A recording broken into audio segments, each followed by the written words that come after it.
Hello दोस्तों। और celestial genius के इस चैप्टर की शुरुआत में हम देखते हैं कि वुमन और मारा किसी एक घर की तरफ भाग रहे होते हैं और बोलते हैं कि वहीं पर, लेकिन वो तब से भागे ही जा रहे होते जब से कि बेकडूगन ने उनको वो एड्रेस बताया होता है। और मारा हाफते हुए कहते हैं कि वुमन तुम बहुत तेज हो और मेरा जो अंदर का सिस्टम है वो बहुत ही ज्यादा एक हिट ले चुका है, वो भाग ही नहीं पा रही हूँ मैं। और वुमन भागते हुए मन में सोच रहा था कि अगर अगर मेरे पेरेंट्स को कुछ भी हुआ तो मैं उनको कभी माफ नहीं करूंगा। और भले इसका मतलब कि ये पूरी दुनिया खून से भरनी पड़े, लेकिन मैं हर कोई इंसान जो कि इसमें थोड़ा भी जुड़ा हुआ होगा उसको मार डालूंगा। और तभी वो एक जगह का दरवाजा तोड़ता और कहता क्या ये यहाँ पर है। और जब वो नीचे आता तो कहता पिताजी और मम्मी। और तभी हम देखते कि उसके पिताजी भी पूरी तरह से खून से सने होते हैं, उनपे मतलब कि कट वगैरह लगे होते हैं। और सामने वही एक जो उन सामने वाले असेसन का लीडर होता है वो कहता है कि ये मॉन्स्टर बास्टर्ड।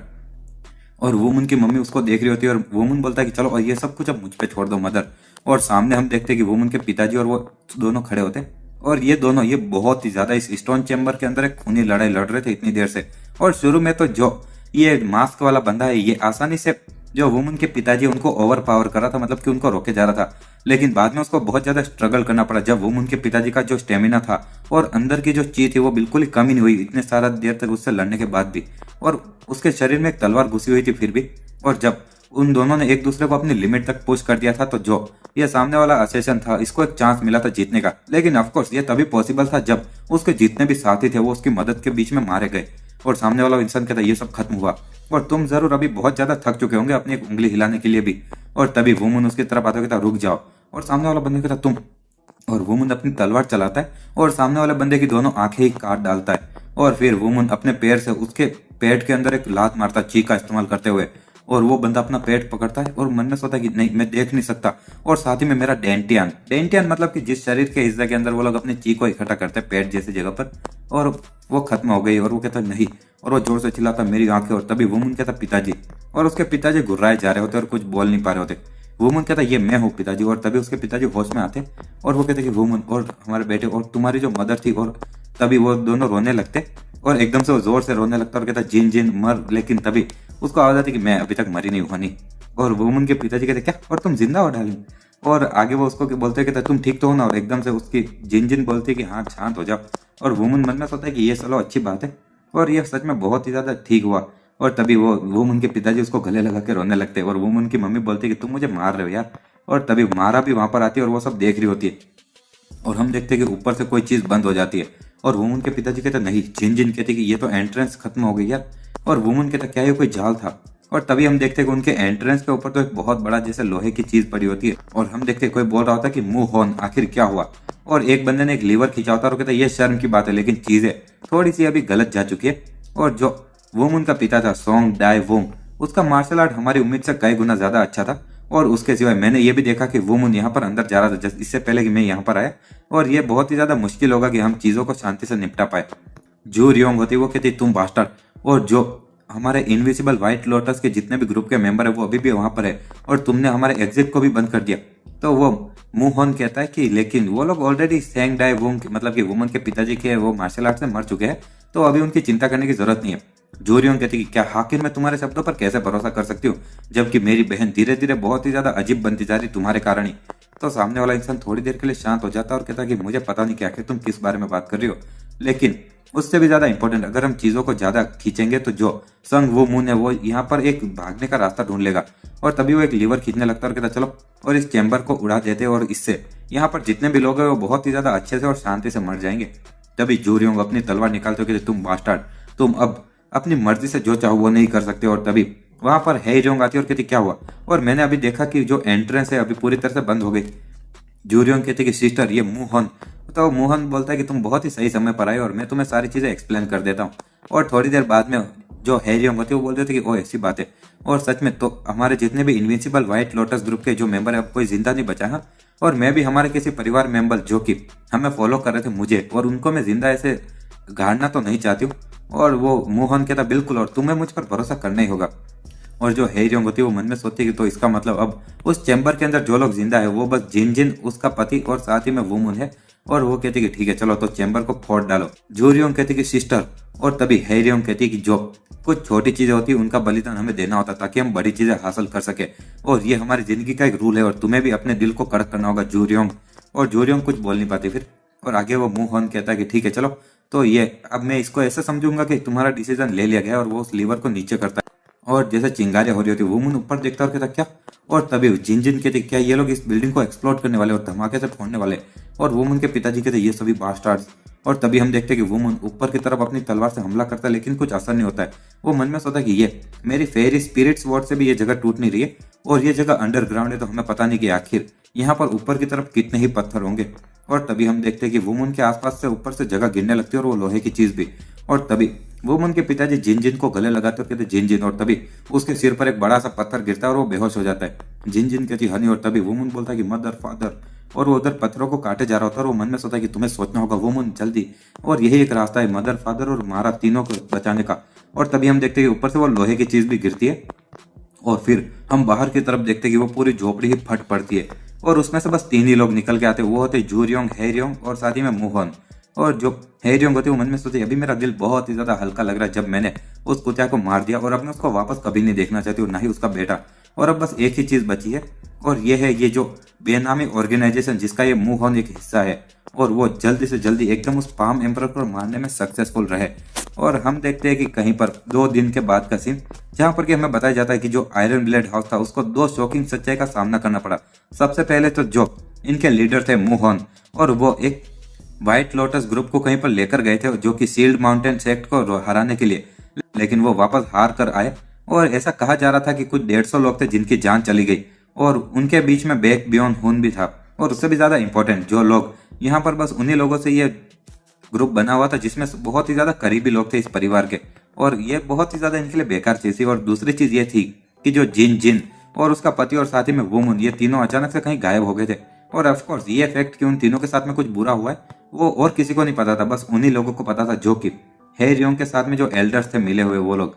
और इसी तरह से 2 और दिन चले गए और मीटिंग जो कि बड़े बड़े परिवारों के बीच में हुई थी उसमें ऐसा कहा गया था कि जो मोहन है वो यहाँ पर जितने भी ये हार वगैरह हुई है उसकी रिस्पॉन्सिबिलिटी ले और अपनी पोजीशन को छोड़ के नीचे उतर जाए।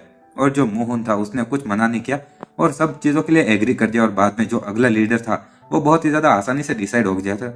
और जो हेरियोंग का सबसे बड़ा बेटा था बेकडूगन, उसको ऐसे चुन लिया गया था एक नए लीडर के रूप में। और भले वो नौजवान था लेकिन ये ज्यादा सही रहेगा कि अगर जो मोहन का बेटा होता वो अगला लीडर बनता, लेकिन उसके पास में कोई बेटा था ही नहीं और उसके पास में बस एक बेटी ही थी जिसका नाम ये था।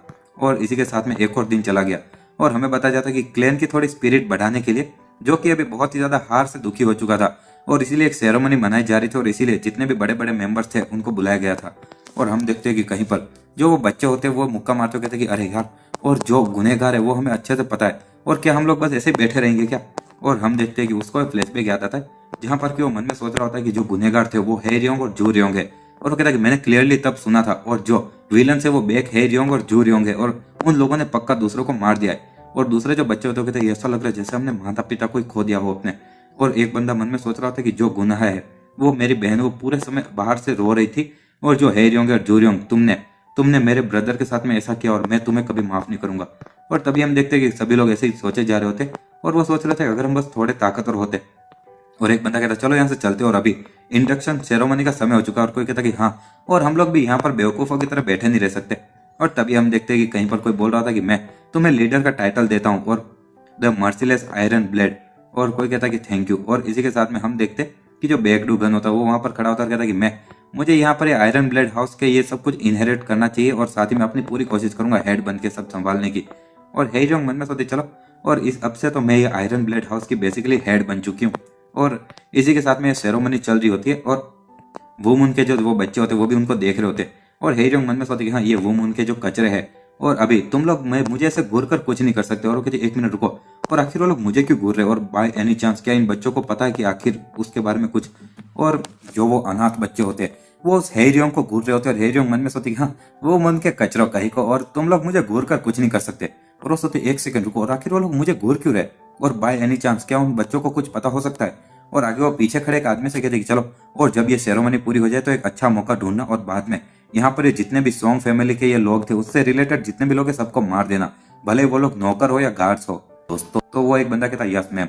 और बाद में हेरियोंग मन में सोच रहे होते कि बस एक ही इंसान जो कि जिसकी मुझे चिंता हो रही थी वो था कि बैक सेंग, और उसकी लंबी जिंदगी का अंत भी जल्दी होगा पाम एम्परर का, और यही वो अंत है।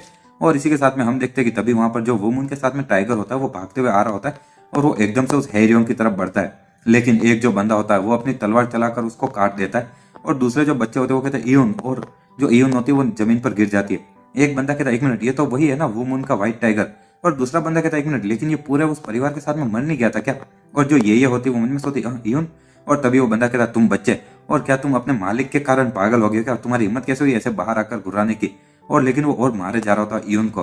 और जो हैरियंग होती है वो मन में सोचती कि सारी चीजें, हर एक जिसके भी उस जिन से थोड़ा बहुत भी रिलेशन है, वो सारी चीजें मुझे दर्द ही दे रही है, दिमाग खराब कर रही है, सिर दर्द देकर। और जो ईयून होता है वो अभी भी घुर्राया जा रहा होता है। और कुछ लोग कहते हैं कि आखिर ये संग वुमन का जो ये सफेद वो टाइगर का बच्चा वो ऐसे क्यों एक्ट कर रहा है, और ये बस हैरियंग के पीछे ही जा रहा है जानबूझकर। और जो ये होती है वो कहती है ईयून आखिर क्यों? और तभी एक बंदा कहता है 1 मिनट, और ईयून ना, और मुझे लगता है कि उसको कुछ पता है। और दूसरे लोग भी कहते हैं कि हम बस इस चीज को ऐसे नहीं जाने दे सकते। और ये सारे वही अनाथ बच्चे होते हैं। और तभी कोई कहता तुम कचरो, आखिर तुम कर क्या रहे हो, और अभी के अभी तुम्हारी तलवारों को साइड में रखो। और जो वो सारे बच्चे होते हैं वो कहते हैं कि हमें ये ठीक रहेगा कि भले हमें बाद में कोई चांस ना मिले, लेकिन हैरियंग और जूरियंग, तुमने हमारे सोंग फैमिली के बाकी सारे मेंबर्स को मार दिया, जिनको कि हम नौकरी करते थे और जिनके हम सेवा करते थे, और हम लोग तुम्हें यहीं पर मार देंगे इसी वक्त, और भले ये आखिरी चीज हो जो हम करेंगे। और हैरियंग मन में सोचे आखिर आखिर इन सभी कचरों को हमारा सीक्रेट कैसे पता चल गया। और तभी जो हैरियंग होती है वो बेगडू को देखते और सोचते आखिर ये कैसे हुआ। और तभी बेगडू अपनी तलवार निकालता और कहता है ये सारे बास्टर्ड, इनकी हिम्मत कैसे हुई मेरी इंसल्ट करने की, और साथ ही में मेरी मम्मी की, लीडर की मम्मी, और आखिर तुम कर क्या रहे हो, और सभी लोगों को तुरंत मार दो। और जो वो गार्ड होता है वो तलवार चलाते कहता हाँ, और तुम सभी भिखारी हो अब मरो। और जो वो बच्चे होते हैं वो भी उसकी तरफ जाते कहते कि भले हम लोग यहाँ पर मरे लेकिन हमें कोई पछतावा नहीं होगा। और तभी किसी की आवाज आती है कि रुक जाओ, और ये होता है वुमन, और वो वहां पर एक एंट्री लेकर आ जाता है। और यून भी उसको देखती है, और जो सारे लोग होते हैं वो देखकर चौंक जाते हैं और कहते हैं वुमन, और वो जिंदा है। और जो ये होती है वो कहती है कजन, और जो जूरियोंग होती है वो कहती नहीं, और जो लीडर होता है वो कहता है हाँ सम वुमन। और हैरियंग कहती आखिर ये बच्चा जिंदा कैसे है? और वुमन कहते तुम लोग काफी ज्यादा सरप्राइज हो चुके होंगे ना, क्योंकि कोई ऐसा जिसको कि तुम लोग सोच रहे थे तुमने पक्का मार दिया और वो जिंदा बच के वापस आ गया, हाँ कजन। और इसी के साथ में हम थोड़ा फ्लैशबैक देखते जहां पर कि वुमन सोच रहा होता कि तुम्हें कुछ करना होगा वुमन, और इसी तरह से तुम मदर फादर और मारा को बचा सकते हो। लेकिन तभी वो ऊपर से वो लोहे की चीज गिरती है, और वो मन में सोचता मुझे जल्दी सोचना होगा, और चलो, और मुझे ये सेलेस्टियल ब्रश स्वॉर्ड स्टाइल के मूवमेंट का इस्तेमाल करके हर किसी की रक्षा करनी होगी। और जो तीसरा कंप्लीट मूव है ब्रश स्वॉर्ड स्टाइल का, और फोकस करना होगा, और एक फोकस करके मैं एक पल को कई घंटों में बदल सकता हूँ मेरे लिए। और गोल्डन कैसल आयरन की जो वॉल है ये पॉसिबल हो सकता है। और इसी के साथ में वो अपनी तलवार चलाता है, और जो वो लोहे की चीज गिर रही होती है उसको काटने लगता है। और जो जिन होती है वो देखते हो मन में सोचती ये तो ची ऑफ डेस्परेशन है, और इसका जो कॉन्सेंट्रेशन है वो उसकी लिमिट से पार जा चुका है, और ये एक स्पिरिट डिमन के, और अब ये एक स्पिरिट डिमन के लेवल तक पहुंच चुका है। और हम देखते हैं कि वुमन अपनी तलवार चलाए जा रहा होता है, और वहां पर कट मारे जा रहा होता है। और जिन मन में सोचते कि जो एनर्जी स्वॉर्ड है वो उसने अपनी आत्मा जैसे उसमें पूरी डाल दी, और ऑलमोस्ट ऐसा लग रहा है जैसे कि वो अपनी लाइफ फोर्स का इस्तेमाल करके तलवार चला रहा है। और जिन कहती नहीं, और अगर तुम ऐसे ही चलते रहोगे तो तुम मारे जाओगे। और वहां पर वुमन अपनी तलवार चलाए जा रहा था, और मारा पीछे से आते हुए चलो, और मैं भी अपनी चीज तुम्हारे शरीर में डाल रही हूँ। और वुमन कहता थैंक्स मारा। और इसी के साथ में हम देखते हैं कि वुमन जैसे वो तलवार चलाकर पूरी एक शील्ड ही बना देता है, और वो मन में सोचता मैं इधर हार नहीं मान सकता। और मारा की भी चीख खत्म होने लगती है, और दोनों के मुंह से खून निकल रहा होता है। और तभी हम देखते हैं कि जो ऊपर से वो लोहे की चीज होती है वो पूरी खुलकर साइड में गिर जाती है, और वुमन वहां पर रुक जाता है। मारा कहती कि वुमन ये काम हो गया। वुमन कहता थैंक्स मारा, और तुमने बहुत मदद की। और इसी के साथ में वो बेहोश होकर गिर जाता है, और वुमन की मम्मी उसका नाम चिल्लाती है, और मारा कहती कि वुमन बस बेहोश हुआ है, बाकी सब ठीक है। और वुमन की मम्मी कहती मारा, और बाद में मारा कुछ दवाइयां निकालते हुए कहते कि ये जो असेसियंस का बेसिक ट्रीटमेंट है, और मैं अब ये तुम्हारे ऊपर शुरू करने वाली हूँ। और इसी के साथ में वो जिन वगैरह को अपने ट्रीटमेंट देती है।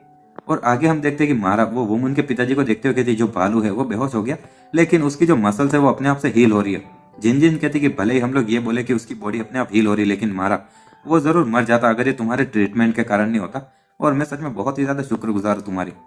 और मारा वहां पर देखते हुए कहती ये इंसान जिस इंसिडेंट के पीछे है वो, और इसी के साथ में वो सोच रही होती है हैरियंग के बारे में, और गुस्सा हो रही होती है, और मन में सोचती क्या यही है जिसे लोग गुस्सा बुलाते हैं। और इसी के साथ में हम देखते हैं कि जब वो घर वगैरह टूट चुका होता है, और वुमन उठता है और कहता मारा आखिर पेरेंट्स का क्या हुआ?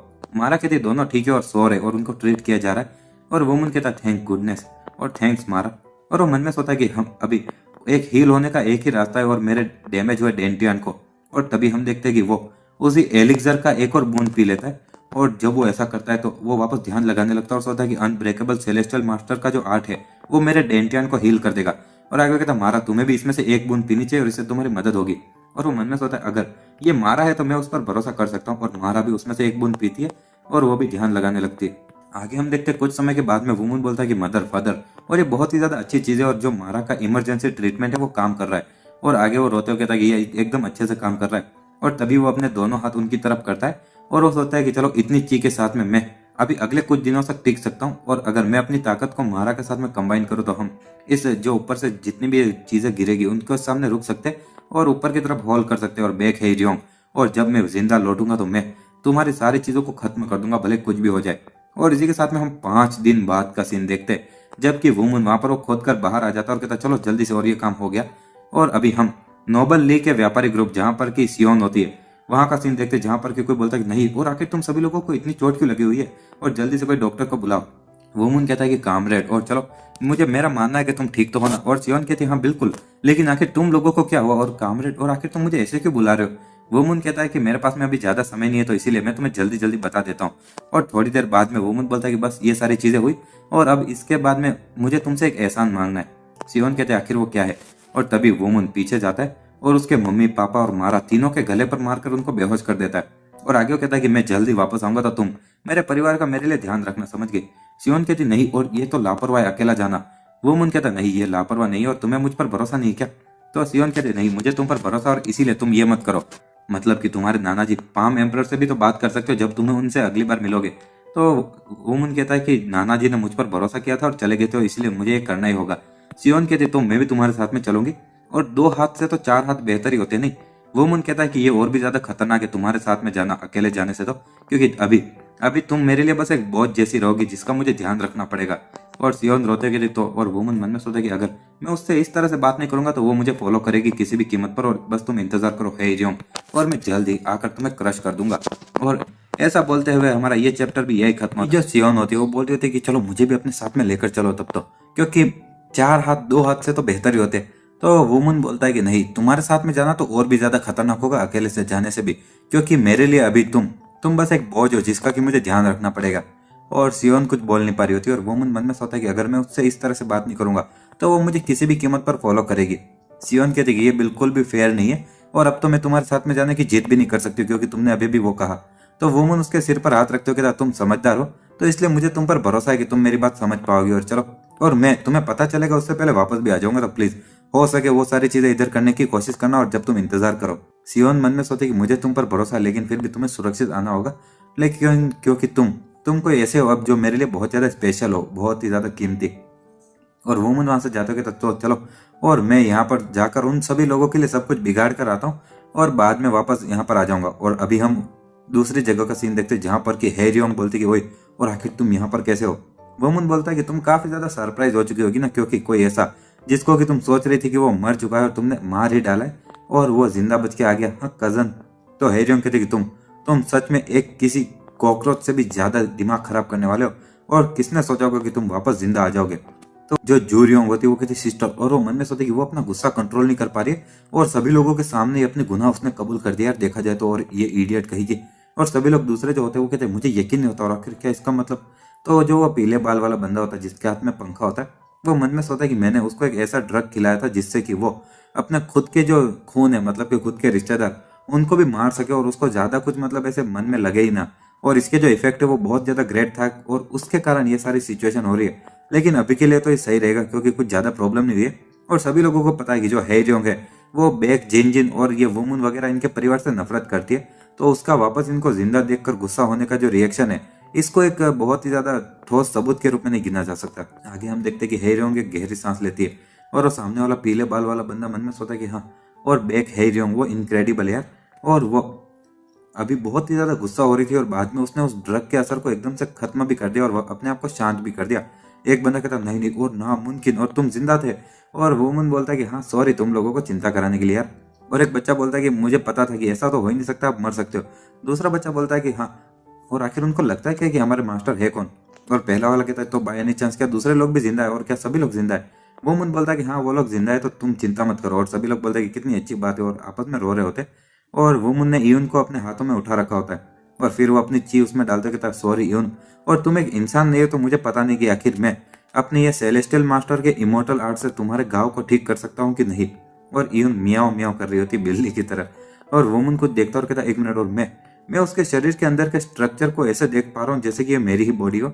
और क्या ये स्पिरिचुअल कनेक्शन है और ये बहुत ही ज्यादा रेयर फेनोमेनन है, तो इसका मतलब कि इयुन ने मुझे एक्सेप्ट कर लिया है। और इसी के साथ में वुमन बोलता कि ओए और बैक है रियोंग, और जिन लोगों ने दूसरे लोगों के साथ में चाल चली होती है वो किसी और पर भी भरोसा कर नहीं सकते, और उनको हमेशा ऐसे लगता है कि दूसरे सारे लोग भी उनके सामने चाल चल रहे होंगे, और इसीलिए वो पीठ में छुरा घोंपने के लिए तैयार रहते। हैरियोंग कहती और वुमन कहता है कि जो तुम लोगों ने हमारे लीडर बैक मूहून को अपनी जगह से हटाने के लिए जो वो हार हरवाई थी उनको जानबूझकर, और बाद में अपने बेटे को हेड बना दिया था, और जिस इंसान ने सबसे बड़ा रोल प्ले किया था इसमें, और वो था इनविंसिबल व्हाइट लोटस बैटेलियन का जो लीडर बैक ब्यूम हुन। और वो सभी लोग बोलते क्या, और आगे वुमन बोलता है हाँ, लेकिन लगता है कि उसे तुम पर भरोसा नहीं था और इसीलिए जो लेटर तुमने दिया था अपने ऑर्डर के साथ में उसको जलाने की जगह उसने सुरक्षित रख दिया, और मुझे तब मिला जब मैं उन लोगों के सुराग ढूंढ रहा था जिन्होंने कि मेरे परिवार पर हमला किया। और अब जब सभी लोगों का ची लेवल काफी ज्यादा हाई और सबकी नजरें भी अच्छी खासी है, तो मैं पक्का कह सकता कि तुम लोगों को भी ये लेटर अच्छे से दिख रहा होगा। और हैरियोंग और जूरियोंग गुस्सा हो रही होती है और बोलती क्या, और एक बंदा कहता 1 मिनट, तो दूसरे जो लोग इस सेम चीज के पार्ट है और उन लोगों ने लीडर और उसकी पार्टी को ट्रिक किया और बाद में ऐसा नाटक किया कि वो दुश्मन के जाल में फंस चुके और मर चुके, और ऐसा करने के बाद में वो लोग सीक्रेट में आए और ऑर्डर्स का इंतजार कर रहे थे। और एक बंदा कहता नामुमकिन, दूसरा बंदा कहता किसने सोचा होगा कि ये जो हैंड राइटिंग और स्टैम्प है वो भी एकदम बराबर है हैरियोंग की। और एक बंदा कहता तो जिन लोगों को ये लेटर मिला था उन लोगों ने मरने का नाटक किया जबकि वो दूसरे लोगों से अलग होकर कहीं और जा रहे थे, और बाद में इसीलिए हमारे जो आयरन ब्लेड के जो हाउस है वो इतने ज्यादा बुरी तरह से हार गया। और एक आदमी कहता हाँ, और आखिर ये सब क्या है। तो तभी हैरियोंग कहती कि शट अप, और एक हमला करती है, और वो ची वाला हमला उस बुढ़े आदमी की गर्दन काटने ही वाला होता है। तभी हम देखते हैं कि दूसरा एक हमला आकर उसको रोक देता है, और वो बुढ़ा आदमी कहता है लेकिन ये क्या। वुमन बोलता है कि मैं उन लोगों को नहीं खो सकता जो अब आखिरकार मुझे बैकअप देना शुरू हुए और मेरे साथ में फॉलो कर रहे मुझे। और हैरियोंग कहती हाँ अभी नहीं, और वो मन में सोचती जो एल्डर्स जिन्होंने कि मेरे साथ में ये सारी चीजों की प्लानिंग की थी वो अभी धीरे धीरे भटकने लगे और वो अभी मेरा पीछा छोड़ने वाले, और मुझे हो सके उससे पहले कुछ करना होगा, इससे पहले कि वो मुझसे पूरे पीठ मोड़ ले। और आगे वो मन में बता रही होती ची का इस्तेमाल कर कर कि अभी मैं वॉइस ट्रांसमिशन इस्तेमाल करूंगी, तो तुम सभी लोग ध्यान से सुनो, और अगर तुम अभी मुझे छोड़कर पीछे हट गए तो मैं तुम सभी लोगों के करप्शन को एक्सपोज कर दूंगी। और हमारे पास में और कोई रास्ता नहीं था, लेकिन ये फैक्ट कि ये जो हार है ये सीक्रेटली हुई है, और अगर तुम मुझे धोखा दोगे तो ये सारी चीजों के साथ में मैं तुम्हें भी अपने साथ में नर्क में लेकर जाऊंगी। और वो दूसरे जो कुछ एल्डर उसके साथ में मिले होते जिनको ये सुनाई दे रहा होता है वो लोग बोलते हैं कि अभी हम लोग इसके बारे में कुछ कर नहीं सकते। और तभी जो अभी वाला लीडर होता है वो बोलता है कि क्या तुम्हें सच में फैमिली का हेड बनने की इतनी ज्यादा जरूरत थी, तो आपको बस मुझे बोल देना चाहिए था, और तो मैं अपनी मर्जी से ही आपको ये हेड की पोजीशन दे देता। और आखिर आपने इन जैसे इससे ऐसे कभी माफ ना किए जा सकने वाले गुनाह क्यों किए। और हैरियोंग और जूरियोंग अभी भी वो सुनने जा रही होती। वो उन मन में सोचता है कि जो पहले वाला हमारा लीडर था वो बहुत ही ज्यादा दयालु और जेंटल था, और इसीलिए वो अपने दोनों बड़ी बहनों को फिक्स नहीं कर पाए जो कि अपनी ताकत का अब्यूज कर रही थी। और एक बंदा कहता बैक हैरियोंग, और क्या तुमने सच में ये किया था। दूसरी एक औरत कहती कि तुम बेदर्द इंसान कहेगी, और आखिर तुम अपने ही परिवार को कैसे मार सकती हो। और दूसरे लोग भी बोल रहे थे कि मेरा बेटा वो उन 20 लोगों में से जो कि अभी मरे, और मैं तुम्हें कभी माफ नहीं कर सकता। और कोई बोल रहा था कि आंटी और तुम्हें एकदम सही सजा मिलेगी जो कि आपने मेरे बड़े भाई के साथ में किया है। और क्या तुम सच में ये बोल रहे हो कि ये सब सच है। और जो बेगडू गन होता है वो बोलता है आखिर तुम लोग क्या कर रहे हो, और तुम लोग तो एक बेवकूफ की तरह एक्ट कर रहे हो जो कि इस वुमन नाम के बच्चे की बातों में आ गए हो। और एक बंदा कहता है ये सारी बकवास, और क्या तुम देख नहीं सकते वो लेटर जो कि वुमन के हाथ में है, और ये इसमें लिखा हुआ है, और ये बैक हैरियोंग की हैंड राइटिंग एकदम उसके स्टैम्प के साथ में दिख रही है। बेगडू गन कहता तुम, और एक नौकरानी की तरफ इशारा करते हुए कहता सच बताओ, और ये मेरी जो मम्मी का जो स्टैम्प था वो अभी कुछ समय पहले चोरी नहीं हो गया था जब एक चोर हमारे घर में आ गया था, और जल्दी से सच बताओ। और वो ची का इस्तेमाल करके बोलता जल्दी से बोलो जल्दी। और वो नौकरानी डर जाती और कहती कि हाँ, और वो स्टैम्प को चुरा ले गया था और ये बात सच है।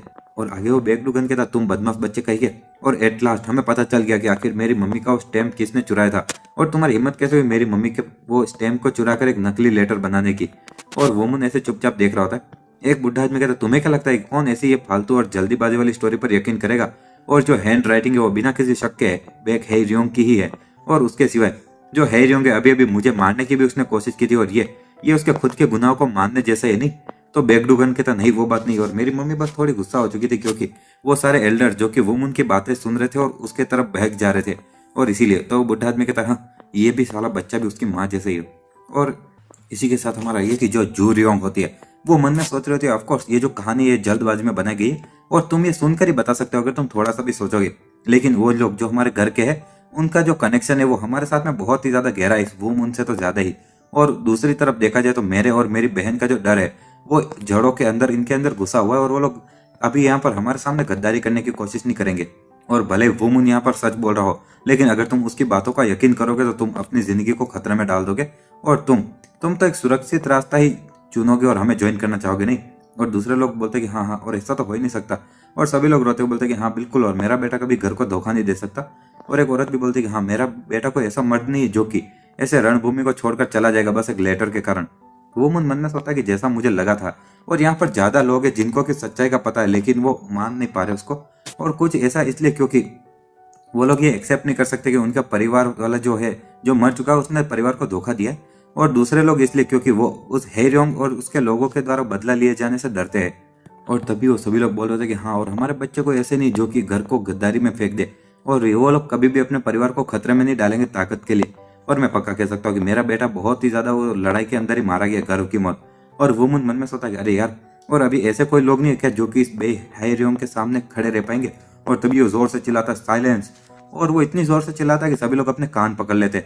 आगे वुमन बोलता है कि आखिर हमारे ये आयरन ब्लेड हाउस के अंदर जो ये आयरन ब्लेड कहा जाता है, किस चीज को रिप्रेजेंट करता है। तो साइड में कुछ जो व्हाइट लोटस ग्रुप के लोग होते हैं, एक बंदा कहता है कि सबसे पहला जो है वो है दिमाग की सच्चाई, और दूसरा है कि तुम कभी भी एक आसान रास्ते पर जाने के लिए सही रास्ते को रिजेक्ट नहीं करोगे और हर दिन तुम लड़ाई में ही रहोगे। और तीसरा ये है कि तुम अपना नेचर बहुत ही ज्यादा रफ बनाओगे, ना कि कोई आराम वाला और लग्जरी वाली चीजों में नहीं डालोगे।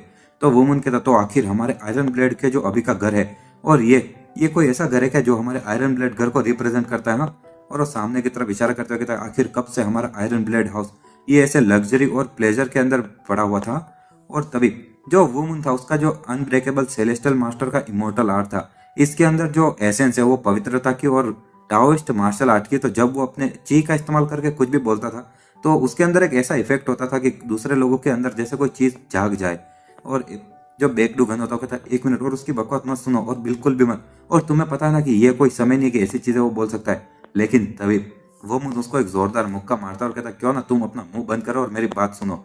और इसी के साथ में हम देखते हैं कि वो वहां पर दूर जाकर गिरता है और हेरियम गुस्सा होता कहते ओए आखिर तुम्हारी हिम्मत कैसे हुई, और तुम्हारी हिम्मत कैसे हुई मेरे बेटे पर हमला करने की। और बेकडू गन भी खड़ा होता कहता ये बास्टर्ड। वुमन कहता है कि इनविंसिबल व्हाइट लोटस बैटेलियन, और आखिर यहाँ पर तुम्हारे से कितने लोग हैं। तो एक बंदा कहता है कि हमारे यहाँ पर टोटल 150 लोग हैं सर। वुमन कहता है क्या, तो तुम्हें पता है कि आखिर दूसरे जो 50 लोग थे तुम्हारे ग्रुप के अंदर उनका क्या हुआ। और उनमें से जो 20 लोग थे उन्होंने बेक हेरियोंग को फॉलो किया और हमारे लीडर को धोखा दिया, और बाद में वो लोग एक जगह पर आए थे जब उन लोगों ने बाकी जो तीसरे लोग थे उनको मार दिया था और मौत के दरवाजे पर धकेल दिया था। तो मतलब 50 में से 20 ही लोग बचे, और बाद में वो लोग कुछ 70 डिफेक्टर जो कि ड्रैगन रेजिमेंट के थे उनके साथ में आए और मेरे परिवार को मारने की कोशिश की। तो दूसरे लोग कहते नहीं, ये नहीं हो सकता। वुमन कहता कि हम लोग अपनी पूरी कोशिश से लड़े और हमने अपनी जान बचाई, और हम लोग यहाँ पर बहुत ही टफ लड़ाई के बाद में जीत भी गए। और यहाँ तक कि ऐसी खतरनाक सिचुएशन में भी हमने उनको मारना नहीं चुना, और हमने बस उनको हराया और उनको थोड़े हाथ पैर काट दिया, लेकिन उनको जिंदा छोड़ दिया।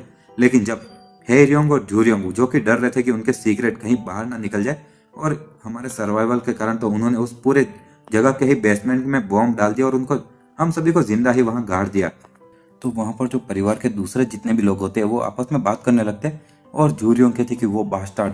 और तभी बेकडू गन कहता कि तुम मजाक मत करो और तुम बस ऐसे फालतू की बकवास कर रहे हो जैसे कि कोई भी तुम्हारे शब्दों से बेवकूफ बन जाएगा। हाँ, और हेरियोंग वो सब सुन रहे होते कुछ बोलती नहीं है। वुमन बोलता है कि आखिर तुम सभी लोगों की वो घरसाली स्पिरिट कहाँ चली गई, और क्या हम लोग किसी ऐसे लीडर को फॉलो करेंगे जिसने कि अपने ही साथियों को धोखा दिया और अपने ही खून के रिश्तेदारों को मार डाला।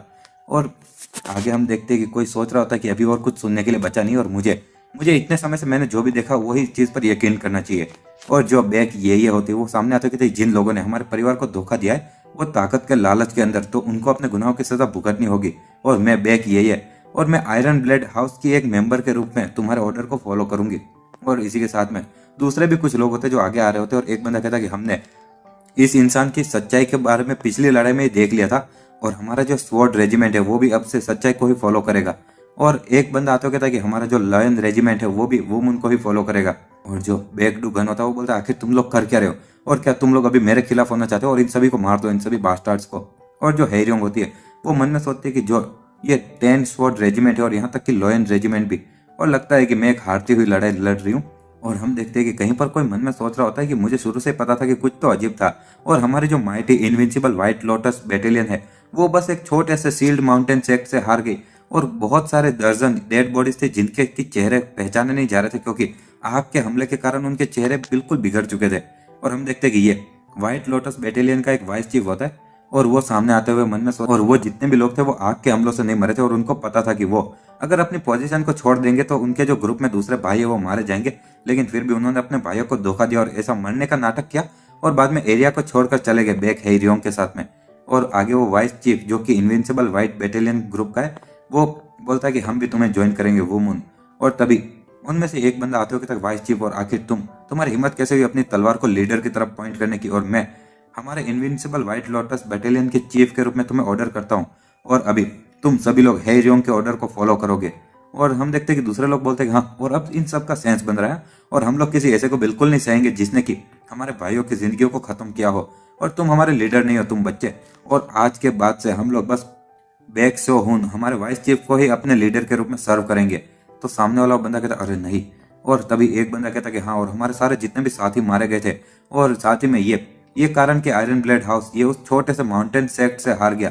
और दूसरे जो लोग थे वो भी बोलते हैं कि हाँ, और सारी चीजें इसलिए हुई क्योंकि जो ये बैक डू गन है, और साथ ही में ये इसको लीडर बनना था इस घर का, और हम लोग इनको बिल्कुल भी माफ नहीं करेंगे, इन्होंने जो किया उसके लिए। और आयरन ब्लेड बैटेलियन और फैंग रेजिमेंट और टाइगर रेजिमेंट, और हम लोग भी वुमन को ज्वाइन करेंगे, और बहुत सारे अलग अलग सिपाही वुमन को ज्वाइन कर देते। और दूसरी तरफ जो होता है वो होता है 100 क्रेन बैटेलियन ड्रैगन रेजिमेंट, वो लोग बैक हेरियोंग को फॉलो कर रहे। और वुमन बोलता है कि लीडर, और ये आपकी गलती नहीं थी कि हम लोग हार गए, तो इसका मतलब कि आपको जो घर के लीडर की पोजीशन से हटा दिया गया है उसको भी अभी मना कर दिया जाएगा, और अब आप वापस लीडर हो, तो प्लीज हमें ऑर्डर दीजिए, और हमें इन लोगों को एलिमिनेट और खत्म करने का ऑर्डर दीजिए जिसने कि हमारे घर से अपनी पीठ मोड़ ली है। तो वो लीडर बोलता है कि उसके बारे में। और तभी जो जूरियोंग होती है और हेरियोंग, उनमें से एक बोलते हैं कि ये सभी बकवास लोग कह के, और इन लोगों को तो अपनी तलवारों को हमारे सामने लाने के बारे में सोचना भी नहीं चाहिए था।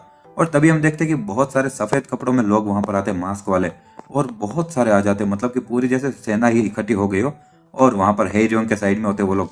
और एक बंदा कहता आखिर वो लोग कौन है यार, और वुमन उनको देखकर मन में सोचा आखिर ये लोग कौन हो सकता है, और इनके अंदर की जो ची की एनर्जी वो भी बहुत ज्यादा है, और अगर वो लोग इतनी स्किल वाले कोई है तो मुझे उनके बारे में थोड़ा बहुत तो ज्ञान होना चाहिए था। और वुमन बोलता है आखिरकार तो क्या तुम सच में लड़ना चाहते हो, और क्या हम लोग जो कि खून के रिश्तेदार है और हम सभी लोग भाई बहन है, और क्या हमें सच में बस ऐसे ताकत की इच्छा के लिए लड़ना पड़ेगा। हेरियोंग कहते कि हम परिवार और खून के रिश्तेदार, और क्या इससे कुछ फर्क भी पड़ता है, और जरा इतिहास के बारे में सोचो, और ऐसे इंसिडेंट तो कई बार हुए पूरे इतिहास में। वुमन कहता शट अप, और तुम अपने आप को जस्टिफाई करना बंद कर दो। तो हेरियोंग कहती तो अभी और कुछ बोलने के लिए बचा नहीं, और तुमने अपनी तलवार को पहले निकाला था तो आ जाओ। और वुमन कहता अरे नहीं, और वो बोलता है कि चार्ज, और हम लोग इन सभी करप्ट बास्टर्ड से निपट लेंगे इन आयरन ब्लेड हाउस में जिसने कि हमें धोखा दिया है। और वुमन की सेना उनकी तरफ जाने लगती है। हेरियोंग भी कहती तुम बेवकूफ हो, और हर किसी इंसान को एलिमिनेट कर दो जिसने कि अपनी तलवार को हमारे सामने किया हो, और उसकी भी सेना जाने लगती है। और कि जब हमारे वुमन और हेरियोंग दोनों की सेना आपस में एक दूसरे से लड़ने के लिए जाने होती है, तो वुमन मन में सोचता है कि मुझे हेरियोंग और जूरियोंग और साथ ही में बैकडूगन, इन सभी को सबसे पहले रोकना होगा, और इनको हरा कर ही मैं अपने जितने भी फैमिली मेंबर्स हैं उनमें ज्यादा से ज्यादा लोगों की जानें बचा सकता हूँ। और तभी वो हेरियोंग की तरफ जा रहा होता है। हेरियोंग अपनी तलवार निकालती है और बोलती है कि आयरन टाइप स्वॉर्ड स्टाइल, और वुमन उसकी तलवारबाजी के सामने अपनी सेलेस्टियल ब्रश स्टाइल इस्तेमाल करता है, और दोनों ही लड़ रहे होते हैं। और हेरियोंग मन में सोचते हैं आखिर किस तरह की स्वॉर्ड स्टाइल है, और ये तो पाम एम्परर के लिए भी एक मुश्किल काम होगा इस तरह की स्वॉर्ड स्टाइल बनाना, और आखिर ये पॉसिबल कैसे। और वुमन मन में सोचता है कि आखिर ये कैसे हो सकता है, और मेरे नाना जी और स्पेयर डिमन और ब्लडी क्लाउड एम्परर और साथ ही में ब्लेड एम्परर, इन सबको छोड़कर जो बैक हेरियोंग है ये सबसे ज्यादा ताकत और दुश्मन होगी जिससे कि मैं लड़ा हूँ। और क्या ये आयरन ब्लेड हाउस की असली ताकत है, और मेरे पास में अभी वेस्ट करने के लिए ज्यादा समय नहीं। और इसी के साथ में वो बोलता है कि विंड फ्यूरी, और हेरियोंग पर एक हमला करता है। और हेरियोंग मन में सोचती है कि उसकी जो स्किल है ये बिल्कुल ही अनप्रेडिक्टेबल है, मतलब इसको मैं सोच ही नहीं सकती इसकी तलवार किधर जाएगी, बिल्कुल हवा की तरह, और मुझे इसकी तलवार का रास्ता प्रेडिक्ट करना होगा।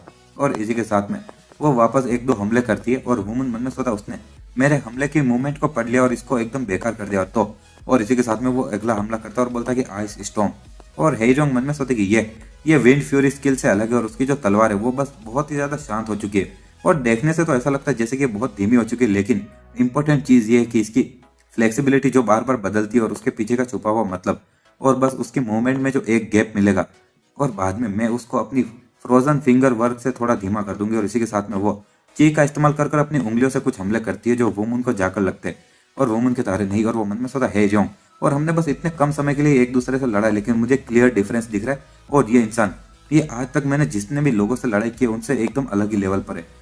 और अगर तुम मेरे तलवार के मूव्स के बीच में अपने ये फिंगर वर्क इस्तेमाल करोगे तो मुझे भी सेम ही चीज़ करनी चाहिए। और वो भी अपने उंगलियों में से ची का इस्तेमाल करता है और कहता है कि 9 इन व्हाइट क्लॉ। और इसी के साथ में दोनों की ही ची आपस में टकराई जा रही होती है। और हेजोंग एक लात मारती है और वुमन भी एक लात मारता है। और हम देखते हैं कि हेजोंग उसकी लात को डॉज कर लेती है और बाद में वुमन को वापस एक लात मारकर दूर फेंक देती है। वुमन नीचे आते हुए मन में सोचता है कि मुझे, अगर देखा जाए तो मैं ताकत के मामले में उससे ज़्यादा पीछे नहीं हूँ और शायद मैं उससे ज़्यादा ताकतवर हूँ, लेकिन वो हमारे ताकत के डिफरेंस को अपने एक्सपीरियंस से एकदम कम कर दे रही है यार।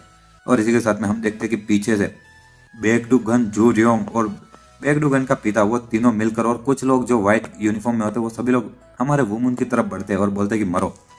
हेरियोंग मन में सोचती कि तुम इसको तो डॉज नहीं कर पाओगे। और लेकिन तो हम देखते हैं कि वुमन अपनी तलवार को चलाता और बोलता है कि गोल्डन कैस्टल की आयरन वॉल। और वो देखते हुए जो बेकडुगन होते हैं और सभी लोग पीछे हट जाते हैं और कहते हैं आखिर ये पॉसिबल ही कैसे।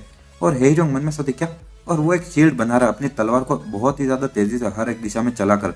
और ये एक ऐसी स्किल है जो कि तभी पॉसिबल है जब किसी इंसान ने स्वॉर्ड स्टील टेक्निक को एकदम मास्टर कर दिया, शील्ड वाली टेक्निक।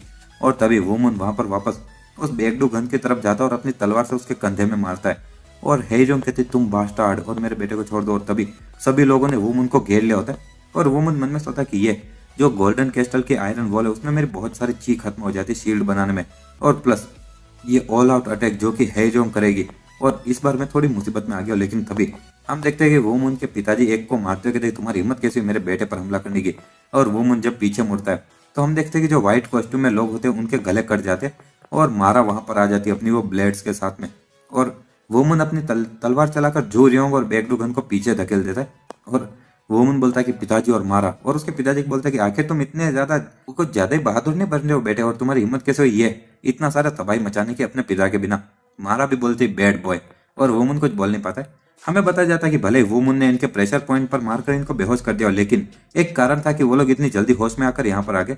और जो टेक्निक मारा ने बचपन से सीखी मर्डरस आर्ट में, उनमें एक ऐसी टेक्निक भी थी जिसमें कि वो अपने प्रेशर पॉइंट को हील कर सकती थी, भले वो बेहोश ही क्यों ना हो। और जहां तक बात रही वुमन के पिताजी, वो तो तुरंत ही रिकवर हो गए थे क्योंकि उसकी जो बहुत ही ज्यादा तेजी से रिकवर करने की ताकत है उसके अंदर। लेकिन बेक जिन जिन जो कि वुमन की मम्मी है, वो अभी भी सो रही थी क्योंकि उसके पास में ना ही कोई ऐसी टेक्निक थी जिससे कि उसके प्रेशर पॉइंट रिकवर हो जाए। और प्लस उसने बहुत ही ज्यादा मुश्किल से अपनी पिछली लड़ाई की वो जख्मों से भी वो ठीक नहीं हुई थी। वुमन बोलता कि पिताजी मैं चाहता हूँ कि आप वो डू मू सेंग और साथ ही में बेकडुगन है उन दोनों से निपटो, लेकिन आप मरना मत। और मारा मैं चाहता हूँ कि तुम बाकी सबसे निपटो। और वुमन के पिताजी कहते समझ गया। मारा भी कहती ठीक है। और इसी के साथ में मारा कुछ लोगों की तरफ बढ़ती है और उनके गले काटने लगती है।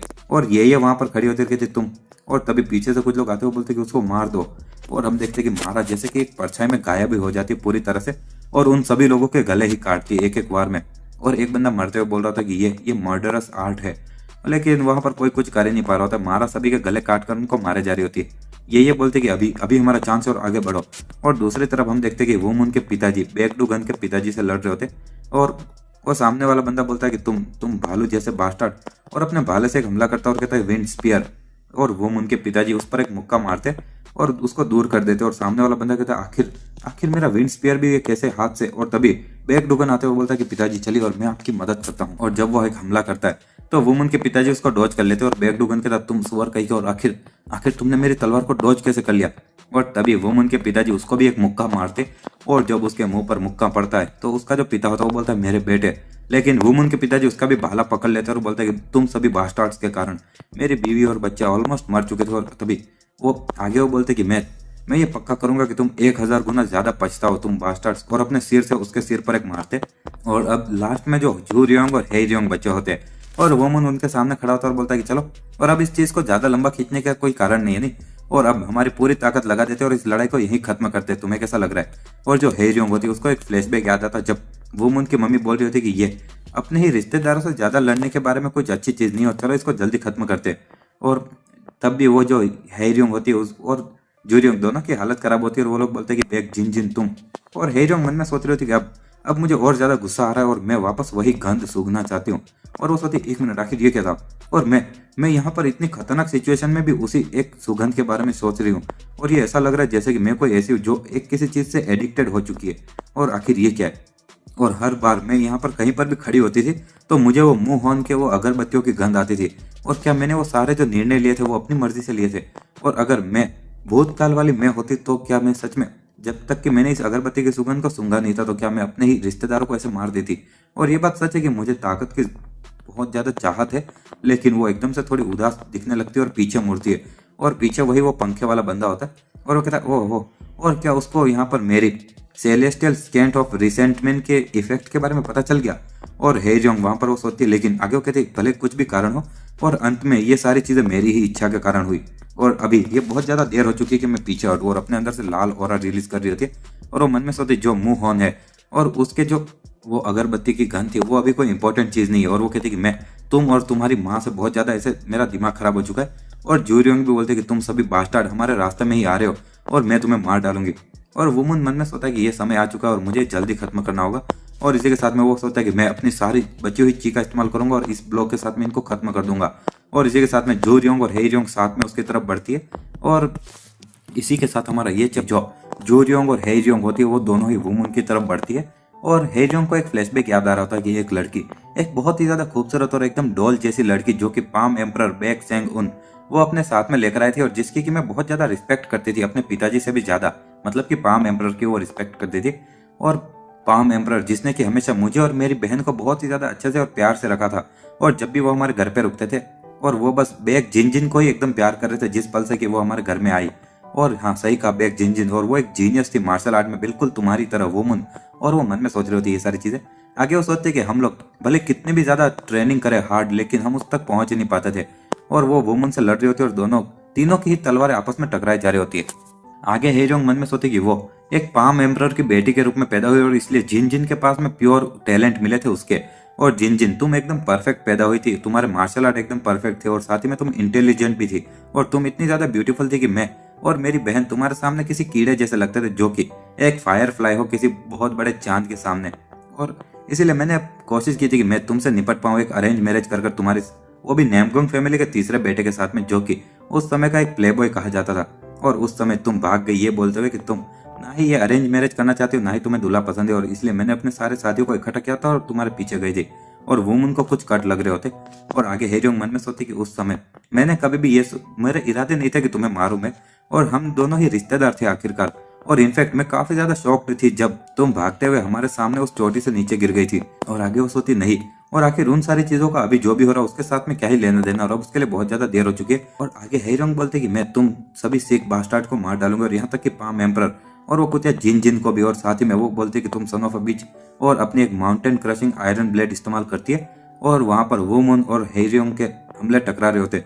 दूसरे लोग वो देखते जा रहे होते और वुमन मन में सोचता कि मैंने इस लेवल की ताकत को पहले कभी एक्सपीरियंस नहीं किया, और इसलिए मुझे एक रास्ता ढूंढना होगा उनकी ताकत को रोकने का। और तभी उसको एक पेंटिंग का याद आ रहा था वापस, और वो मन में सोचा कि वो जो बड़े से पहाड़ वगैरह थे उस पेंटिंग के अंदर। और इसी के साथ में वो बोलता कि साथ ही में वो जो पहाड़ से गिरता हुआ झरना था और जो कैसल ऑफ आयरन वॉल है उसके साथ में मैं उस झरने के बहाव को भी गिराऊं, और मुझे बस वो बहुत ही बड़े उस झरने को याद करना होगा उन पेंटिंग के अंदर से। और इसी के साथ में वो अपनी जगह से कूदता है और तलवार जोर से चलाता है, और उसके जो ची होती है वो एकदम झरने की ही तरह बाहर निकल के आती है, और इसका नाम होता है गोल्डन कैस्टल आयरन शावर। और जो हेजोंग और जूरियोंग होती है वो दोनों ही उसमें जैसे बहकर नीचे गिर जाती है, और दूसरे सभी लोग वो देखते रह जाते। और वुमन वापस नीचे आता और कहता कि फ्यू, और ये खत्म हुआ। और जो ये होती है बेकडू गन और बाकी सारे एल्डर वगैरह देखते रह जाते। और हम देखते हैं कि जब वुमन नीचे आता है तो जूरियोंग होती है वो बोलते हैं कि आखिर ये पॉसिबल भी कैसे है, और इस जैसे एक छोटे बच्चे से हम हार गए, और ऐसा बोलते हैं वो बेहोश हो जाती है। और पास में हेजोंग भी पड़ी होती है, और हेजोंग बोलती क्यों, और तुमने आखिर हमें मारा क्यों नहीं, और तुम पक्का हम दोनों को एक साथ में अभी मार सकते थे। वुमन बोलता है शायद ऐसा इसलिए क्योंकि हम दोनों ही अभी खून के रिश्तेदार है नहीं। और जब मैंने तुम्हारी आंखों को देखा था जब तुम मुझ पर हमला कर रही थी, तो उससे मुझे मेरी मम्मी की आंखें याद आ गई, जब जैसे कि वो दिखते थे जब उनका दिल टूटा हुआ होता था।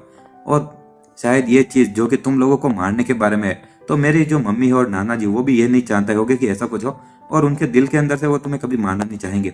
और जो हेरियोंग होती है वो हंसने लगती है और कहती तुम सभी कुत्तों गई को, और अंत तक तुम अभी भी मुझे एकदम एकदम इतना पैथेटिक दिखने पर मजबूर कर रहे हो। और वुमन वहां पर खड़ा होता है और वो हेरियोंग मन में सोचती क्यों, और आखिर मैं पाम एम्परर की बेटी के रूप में पैदा क्यों नहीं हुई। और जो बेकडू गन होता है वो भी वहां पर खड़ा खड़ा बोल रहा था कि मदर, और वो अपनी तलवार फेंक देता है। और वुमन कहता हाँ लेकिन एक और चीज, और जब वो अभी मेरे दिमाग से एक सेकंड के लिए निकल गई थी और एकदम से वो बेगडू गन का गला पकड़ता है और उसको भी उसकी मम्मी के पास में ले जाकर जमीन पर पटकता है और अपनी तलवार से उसके दूसरे कंधे पर भी मारता है। और बाद में हम देखते हैं कि वो हेजोंग जो होती है उसके भी वहां पर साइड में अपने हाथ से मारता है। आगे वोमन बोलता है लेकिन ये कारण कि मैं तुम लोगों को अभी इसलिए नहीं मार रहा हूँ, ऐसा इसलिए क्योंकि मैं हमारे आयरन ब्लेड हाउस को वापस खून के कारण और मौत के कारण नहीं बनाना चाहता हूँ और अब मैं तुम लोगों को जब चाहूँ तब मार सकता हूँ, तो तुम अपनी पूरी जिंदगी मौत के डर में जियोगे। तो जो बेगडू गन होता है और हेरियोंग होते हैं वो कुछ बोल नहीं पा रहे होते और तभी हम देखते हैं कि दूसरी तरफ कोई बोल रहा था कि जरा वो देखो और ये सब कुछ अब खत्म हो चुका है। और जो वुमन के पिताजी होते हैं वो एक मुक्का मारकर बेगडू गन के पिताजी को साइड में फेंक देते हैं और वुमन अपनी तलवार उठाते हुए कहता है सभी लोग रुक जाओ और अब ये सब कुछ खत्म हो चुका है और अपने हथियारों को छोड़ दो और सरेंडर कर दो। और बेग हेरियोंग जो लीडर जिसको कि तुम लोग फॉलो कर रहे थे वो अभी अभी अपनी लड़ने की इच्छा भी खो चुकी है। तो आगे एक बंदा कहता है 1 मिनट क्या लॉर्ड हेरियोंग हार गई और वो बास्टार्ड, और तो इसका मतलब ये खत्म हुआ। ये बोलते कि हाँ ये सब कुछ खत्म हुआ और अभी चलो और खून नहीं बहाते और सभी लोग अपने हथियार छोड़ देते और फाइनली इस लड़ाई का खात्मा हुआ। और जो वो लीडर होता है वो बोलता है कि मेरी सिस्टर्स और तुम लोगों को अब इस इंसिडेंट के लिए अपनी पूरी जिंदगी भर माफी मांगते रहना पड़ेगा। और हेरियोंग वहां पर रो रही होती, वो मन में सोचा चलो फाइनली इसका तो अंत हुआ और एक लड़ाई जो कि इस बेग हेरियोंग जो कि इतने मेरे मम्मी के दिनों से चले जा रही थी वो अब खत्म हुई। और तो अब और तभी हम कहीं और का सीन देखते जहां पर कि वो पीले बाल वाला बंदा कहीं भागे जा रहा होता है और वो बोल रहा था कि मुझे बहुत ही ज्यादा बेशर्मी लग रही है यार, और क्योंकि मेरा जो ये काम है यहाँ पर पूरी तरह से फेलियर के रूप में खत्म हुआ और वुमन जो कि पाम एम्परर का पोता था और तुम अपने मोमेंट्स को एंजॉय करो और तुम जल्दी मेरे सामने घुटने पर रहोगे। लेकिन तभी वुमन उसके सामने आ जाता है और कहता है तुमने मुझे बहुत ही कम समझावा है नहीं। तो वो बंदा उसके सामने खड़ा होता कहता ओह और चीजें इतनी भी अच्छी नहीं रहेगी अगर तुम मेरे सामने खड़े हो जाओगे। वुमन बोलता आखिर तुम हो कौन, और मैंने हेरियोंग को अचानक से तुम्हें घूरते हुए देखा था और तुम रणभूमि में ऐसे ही मुस्कुरा रहे थे, लोमड़ी की तरह पीछे खड़े थे और बाद में किसी चूहे की तरफ भाग गए जब मैंने हेरियोंग को हरा दिया। तो वो पंखे वाला बंदा बोलता है हाँ और तुम्हारी हिम्मत कैसे मुझे चूहा बुलाने की, और एक हमला करता है और वुमन उसके सारे हमलों को रोकते हुए कहता तुम चाहते हो कि मैं तुम्हारी रिस्पेक्ट करूं, और जबकि तुम चुपके से हमारे परिवार के अंदर आए और ऐसे ये चालबाजी कर रहे थे। और सामने वाला बंदा मन में सोचा कि उसकी स्किल्स अमेजिंग है जब मैं दूर से देख रहा था, लेकिन अब मैं जब उससे लड़ रहा हूं तो मुझे और समझ आ रहा है कि इसकी स्किल्स और भी ज्यादा कॉम्प्लेक्स और एक्स्ट्रा ऑर्डिनरी है। लेकिन और इसी के साथ में वो कुछ हमले करता है अपने पंखे से चीखे और वो मन उनको रोकते कहता हाँ और तुम्हें क्या लगता है कि तुम मुझे बस अपने एक छोटे मोटे हमलों से रोक पाओगे। तो वो पीले बाल वाला बंदा मन में सोचा हाँ ये क्या, और उसके पास में अभी भी इतनी सारी एनर्जी बची थी और ये तो बिल्कुल भी अच्छा नहीं और मैं यहाँ पर अपना और समय बर्बाद नहीं कर सकता। और वहां से भागते हुए बोलता है कि चलो तुमसे मैं बाद में मिलूंगा। तो वो मन उसके पीछे भागते हुए कहता है तुम मेरे साथ में बकवास मत करो और तुम्हें क्या लगता है कि मैं तुम्हें ऐसे जाने दूंगा, और एकदम से उसके पास में आ जाता है। और वो बंदा मन में सोचता क्या, और आखिर ये इतनी ज्यादा स्पीड के साथ में कैसे बे। और वो मन वहां पर अपने एक पाम से उस पर एक हमला करता है और उसी के साथ में वो बंदा सोचता आखिर ये क्या था यार, और वो जाकर एक पत्थर से टकराता है और वो मन बोलता है कि तुम मुझसे दूर नहीं भाग पाओगे। और सामने वाला बंदा मन में सोचता शिट, और मुझे उसने ऐसे पकड़ लिया यार, लेकिन मैं ऐसे पकड़ा नहीं जा सकता। और वो अपने पंखे को अपनी छाती में घुसा देता है और वुमन बोलता अरे नहीं, और आखिर तुम कर क्या रहे हो। और वुमन बोलता है कि उसने आत्महत्या कर लिया। और वो मन में सोचता है कि बहुत समय पहले यहाँ पर कुछ लोग थे जो कि कुछ जहरीली कैप्सूल्स वगैरह खा के आत्महत्या कर रहे थे। और आगे वो उसको चेक करते हुए कहता कि मुझे कुछ भी समझ नहीं आ रहा और इसकी पहचान दिखाने वाली कोई चीज भी नहीं इसके पास में, और बस ये कुछ पेपर और छोटे मोटे ये घाव को ठीक करने वाली जड़ी बूटियां। और आगे वो खड़ा होता है कि चलो मेरे पास में और कोई रास्ता नहीं, और जाकर वापस हेरियोंग से इसके बारे में पूछना होगा और उसको जरूर कुछ पता होगा। और वुमन बोलता ओ मारा, और क्या तुम मुझे फॉलो कर रही थी। मारा बोलते कि हाँ, और मैंने रास्ते में कुछ असेसियंस को मार दिया जिनके के काले कपड़े में थे। वुमन बोलता है कि हाँ मैं भी कुछ सेंस तो कर पा रहा था कि मेरे पीछे कोई आ रहा है, और जब मैं इस बंदे का पीछा कर रहा था तो जरूर वही वो लोग होंगे। और मारा आगे कहते कि ये जो क्रॉसबो है मैंने उनसे ले लिया। और वुमन बोलता है ये हथियार तुम्हें पसंद आया नहीं। और इसी के साथ हमारा ये चैप्टर भी है कि ये जो क्रॉसबो है मैंने उन कातिलों से ले लिया था, और वो वुमन को दिखा रही होती। वुमन बोलता वो हथियार तुम्हें पसंद आया नहीं। और आगे मारा कहते कि मारा इसको रखेगी। वुमन बोलता हाँ ठीक है, इससे हमारी मदद होगी कि हम उन सभी बास्टार्ड और जो असेसियन मुझे फॉलो कर रहे थे उनकी पहचान का पता कर सके, और चलो मारा चलते।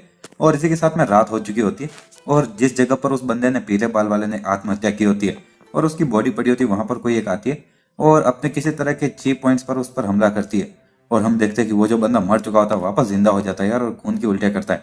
सामने वाली वो लड़की बोलती कोई ऐसा जो कि बहुत ही ज्यादा गर्व से कुछ ना कुछ बोलता रहता है, और ना ही सिर्फ ऐसा बोलता रहता है ऐसा कि वो सब कुछ कर सकता है और वो बस हमारे टास्क को फिनिश करने में फेल नहीं हुआ, लेकिन साथ ही में एक बार मर भी चुका है और मौत को एक्सपीरियंस कर चुका है। और तुम्हें जरूर बहुत गुस्सा आ रहा होगा नहीं। तो सामने वाला बंदा कहता अगर तुम अपना मुंह बंद नहीं करोगी तो मैं तुम्हें भी मौत एक्सपीरियंस करवा दूंगा। और आखिर बॉस ने क्या कहा। तो सामने वाली वो लड़की बोलती कि हमें फाइनली पता चल चुका है कि आखिर डिस्ट्रॉयर ऑफ इविल कहाँ पर है, और इनफैक्ट वो वहाँ पर हम अभी जहाँ खड़े हैं उसके बहुत ज़्यादा नज़दीक है। और हमारे जो ब्रदर 92nd मोहन है, उन्होंने मुझसे कहा कि मैं जाकर ब्रदर चिल मोहन की मदद करूं। तो वो मोहन बोलता है कि एक मिनट, क्या उसने और कुछ कहा। तो वो लड़की बोलती है कि उसने कहा कि अगर तुम वापस फेल होगे और हमारे मोहन की रेपुटेशन को खराब करोगे तो वो तुम्हें मार डालेगा, और इतनी बुरी तरह से मारेगा कि तुम इमोर्टैलिटी ऑफ हेवनली स्ट्रेंथ की ताकत से भी वापस जिंदा नहीं हो पाओगे। मोहन बोलता है, ओए, और क्या तुम यहाँ पर मेरे साथ में चल रही हो ब्रदर चिल मोहन से मिलने के लिए। तो वो लड़की बोलती है कि हाँ, और मुझे ये भी कहा गया था कि मैं इस मामले में तुम्हारी मदद करूं, और तुम्हें पता है ना कि आखिर हेवनली स्ट्रेंथ कल्ट कितने अग्रेसिव है। तो मोहन बोलता है चलो, और ऑर्डर्स तो ऑर्डर्स है, चलो चलते। और वो लड़की बोलती ठीक है। मोहन मन में सोचता है, वुमन तुम बस देखो और मैं पक्का तुम्हें भविष्य में मार डालूंगा। इसी के साथ में हम देखते हैं कि 2 दिन बाद का सीन, जब बैक हेरियोंग और बैक जूरियोंग के साथ में जितने भी दूसरे उनके साथी थे उन्होंने उसको फॉलो किया, और उन सभी को बाद में जेल में बंद कर दिया गया था आयरन ब्लेड हाउस के वहां पर। और जितने भी वो मिस्टीरियस लोग थे जो कि व्हाइट कपड़ों में आए थे, या तो वो मारे गए या फिर उन्होंने आत्महत्या कर ली। और उसके सिवाय जो सील लेटर था वो मून ने, जो कि हेरियोंग के वहां पर कमरे में उसको मिला, और दो उसके कुछ साथियों के कमरों से भी, और बहुत सारे अलग अलग सबूत इकट्ठा किए गए थे। और ऑफकोर्स जो हाउस लीडर की पोजीशन थी वो बैकडू गन को दे दी गई थी, क्योंकि पहले जो उसको पोजीशन से हटाया गया था उसको इनवैलिड करार दिया गया। और क्योंकि ये ऑब्वियस था कि जो मोहन की हार हुई थी ये सारी तो ये जूरियोंग और हेरियोंग इन बहनों के ये चाल चलने के कारण हुआ था, और बैक मोहन को उसकी पोजीशन वापस दे दी गई थी। लेकिन एक प्रॉब्लम थी, और हम देखते हैं कि कहीं पर बैक मोहन बोल रहा होता है कि मुझे ऐसा लगता है कि मैं इस जगह के लायक नहीं हूँ, और मैं उनकी वो छोटी सी चालबाजी में फंस गया, और साथ ही में ऐसी युद्ध हार गया। इसका मतलब कि मेरे पास में एक लीडर के रूप में एबिलिटीज की कमी है। तो कोई बोलता लेकिन तो आखिर अभी ये राजगद्दी पे ऊपर कौन बैठने वाला है। वुमन बोलता है क्या इसके बारे में बात करने की कोई जरूरत भी है क्या, और ऐसा कोई कानून है जिसमें ऐसा लिखा है कि औरत हमारे घर की लीडर नहीं बन सकती। तो एक बंदा कहता अगर तुम ये के बारे में सोच रहे हो तो नहीं, और बहुत इतने समय से हमने कभी भी एक हमारे घर की मालकिन कभी किसी औरत को बनते हुए नहीं देखा है। वुमन बोलता तो क्या ऐसा कोई अभी का कानून है जिसमें ऐसा लिखा गया है कि जो फीमेल्स है और औरतें हैं वो घर की लीडर नहीं बन सकती। तो आदमी कहता वेल ऐसा कोई कानून अभी हमारे परिवार के इसमें है तो नहीं। वुमन बोलता तो ये सिंपल है नहीं, और यही हमारे हाउस लीडर की पोजीशन को ले सकती है, और उसका मार्शल आर्ट स्किल और बाकी सारे स्किल्स काफी है उसके लीडर के रूप में एबिलिटीज के बारे में, और वो हमारे आयरन ब्लेड हाउस को बहुत ज्यादा मदद कर सकती है। तो एक बंदा कहता मेरा मतलब कि ये बात सच है कि हमारे परिवार के कानून में ऐसा कुछ नहीं लिखा कि जो औरत है वो लीडर नहीं बन सकती है, लेकिन फिर भी हम एक औरत को लीडर कैसे बना सकते हैं। वुमन बोलता है कि अगर तुम्हारे पास में वो है जिससे कि तुम लीडर बन सकते हो, तो यहाँ पर औरत और आदमी में फर्क करने का क्या ही मतलब।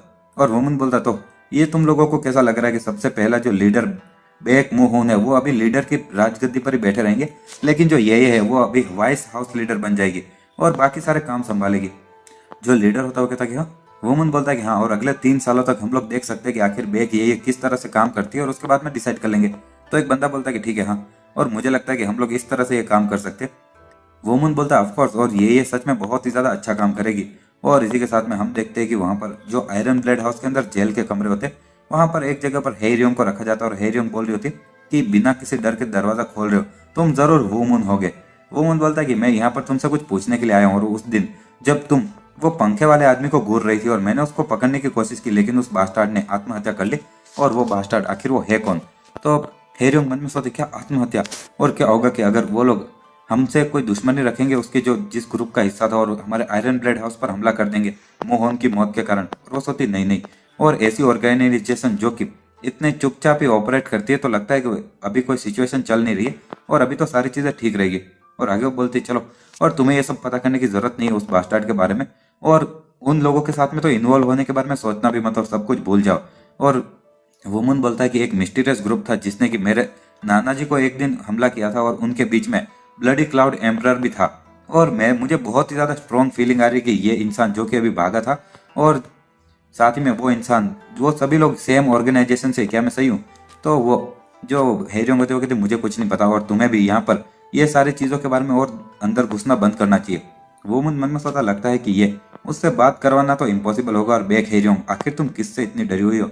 और इसी के साथ में वुमन बोलता है ठीक है चलो, तो अभी के लिए तो मैं जा रहा हूँ। और आगे हेरियोंग मन में सोचती कि अगर जो मेरा बेटा बैकडू गन है उसके पास में वुमन के जितना आधा टैलेंट भी होता ना तो भी। और आगे वो बोलते हैं कि तुम अपनी माँ से बोल देना कि यहाँ पर वापस कभी ना आए, और उसको ये मैसेज दे देना कि मैं उसके द्वारा दिया गया एक भी खाना नहीं खाऊंगी। और हमें बताया जाता है कि वुमन की मम्मी जब से जिस दिन से हेरियोंग और जूरियोंग को यहाँ पर इस जगह में बंद करके रखा गया था, तो हर एक दिन आती थी इनको खाना खिलाने के लिए। और वुमन बोलता है कि मैं उसको कोई भी चीज करने से रोकने नहीं वाला जो वो अपनी इच्छा से कर रही है। और इसी के साथ में वो दरवाजा बंद करता है और हेरियोंग वहां पर गुस्से में बोल देती तुम सभी बास्टार्ड, और अंत तक तुम लोग सच में मुझे बहुत ज्यादा गुस्सा दिला रहे हो। और इसी के साथ में हम देखते कि देखते ही देखते 4 दिन बीत जाते और वुमन कहीं पर सो रहा होता है और हम देखते उसके पास में कोई आकर एक किसी चीज से उसके नाक पर गुदगुदी कर रहे होते और एकदम से वुमन उठता है और कहता है तुम लोग।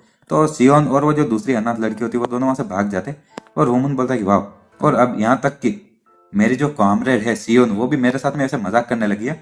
और तभी मारा भी वही चीज वुमन के साथ में करने लगती है और वुमन बोलता है आखिर तुम क्या कर रही हो। मारा बोलती है तुम्हें कैसा लग रहा है। वुमन बोलता है कि इससे थोड़ी गुदगुदी होती है। तो मारा खुद के ही नाक पर वो लगाते बोलती है हाँ लेकिन मुझे तो कुछ नहीं लग रहा। तो वुमन वो लेते हो कहता है मुझे ये दो, और अब कैसा लग रहा है, क्या तुम्हें गुदगुदी हो रही है।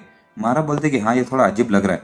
और अचानक से वुमन उसके चेहरे के एक्सप्रेशन को देख रहा होता है और मन में सोचता है कि मारा के फेशियल एक्सप्रेशन अभी पहले से कई गुना ज्यादा फ्लेक्सिबल हो चुके हैं।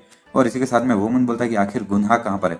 तो सियोन बोलते है कि वो ये बोल के चली गई कि उसको भूख लग रही थी। और वुमन बोलता है ऐसी बात है क्या। और आगे वो वहां पर सो रहा होता है उन दोनों के साथ में और बोलता है कि ये काफी ज्यादा अच्छा लग रहा है और ऐसे लेट कर आसमान को देखना सच में काफी ज्यादा रिफ्रेशिंग लगता है। मारा भी बोलती कि हाँ, सियोन बोलती क्या मुझे भी ट्राई करना चाहिए। और वो भी लेटते हुए कहते कि हाँ ये रिफ्रेशिंग तो लग रहा है और ये काफी ज्यादा लंबा समय हो चुका है जब हमने ऐसे आराम किया नहीं। मारा बोलते कि हाँ ये बहुत अच्छा है।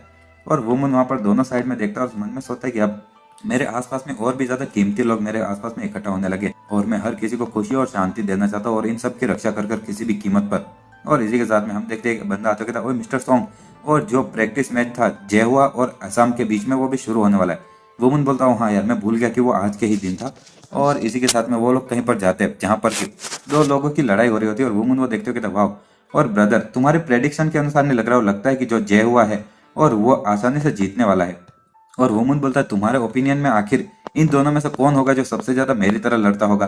तो सियोन बोलते कि जो जय हुआ है वो ऑफकोर्स, और जिस तरह से वो अपने दुश्मन को ऑफ बैलेंस पकड़ लेता है और एक बहुत सारे हमले लगातार करता है तो वो तुम्हारे जैसा ही लगता है बहुत सारे तरीकों से। वुमन बोलता है कि हाँ, और जो जेहुआ का फाइटिंग स्टाइल है वो मेरे जैसा ही, और इसीलिए शायद मुझे पता है कि आखिर ये लड़ाई किस तरह से खत्म होगी और इस लड़ाई में ऐसा अंत में जीतेगा। सियोन कहते क्या सच में इस तरह से खत्म होगा। और व्योमन कहता है कि मारा आखिर तुम्हारा क्या सोचना है। तुम्हारा कहते कि आसाम डर नहीं रहा है।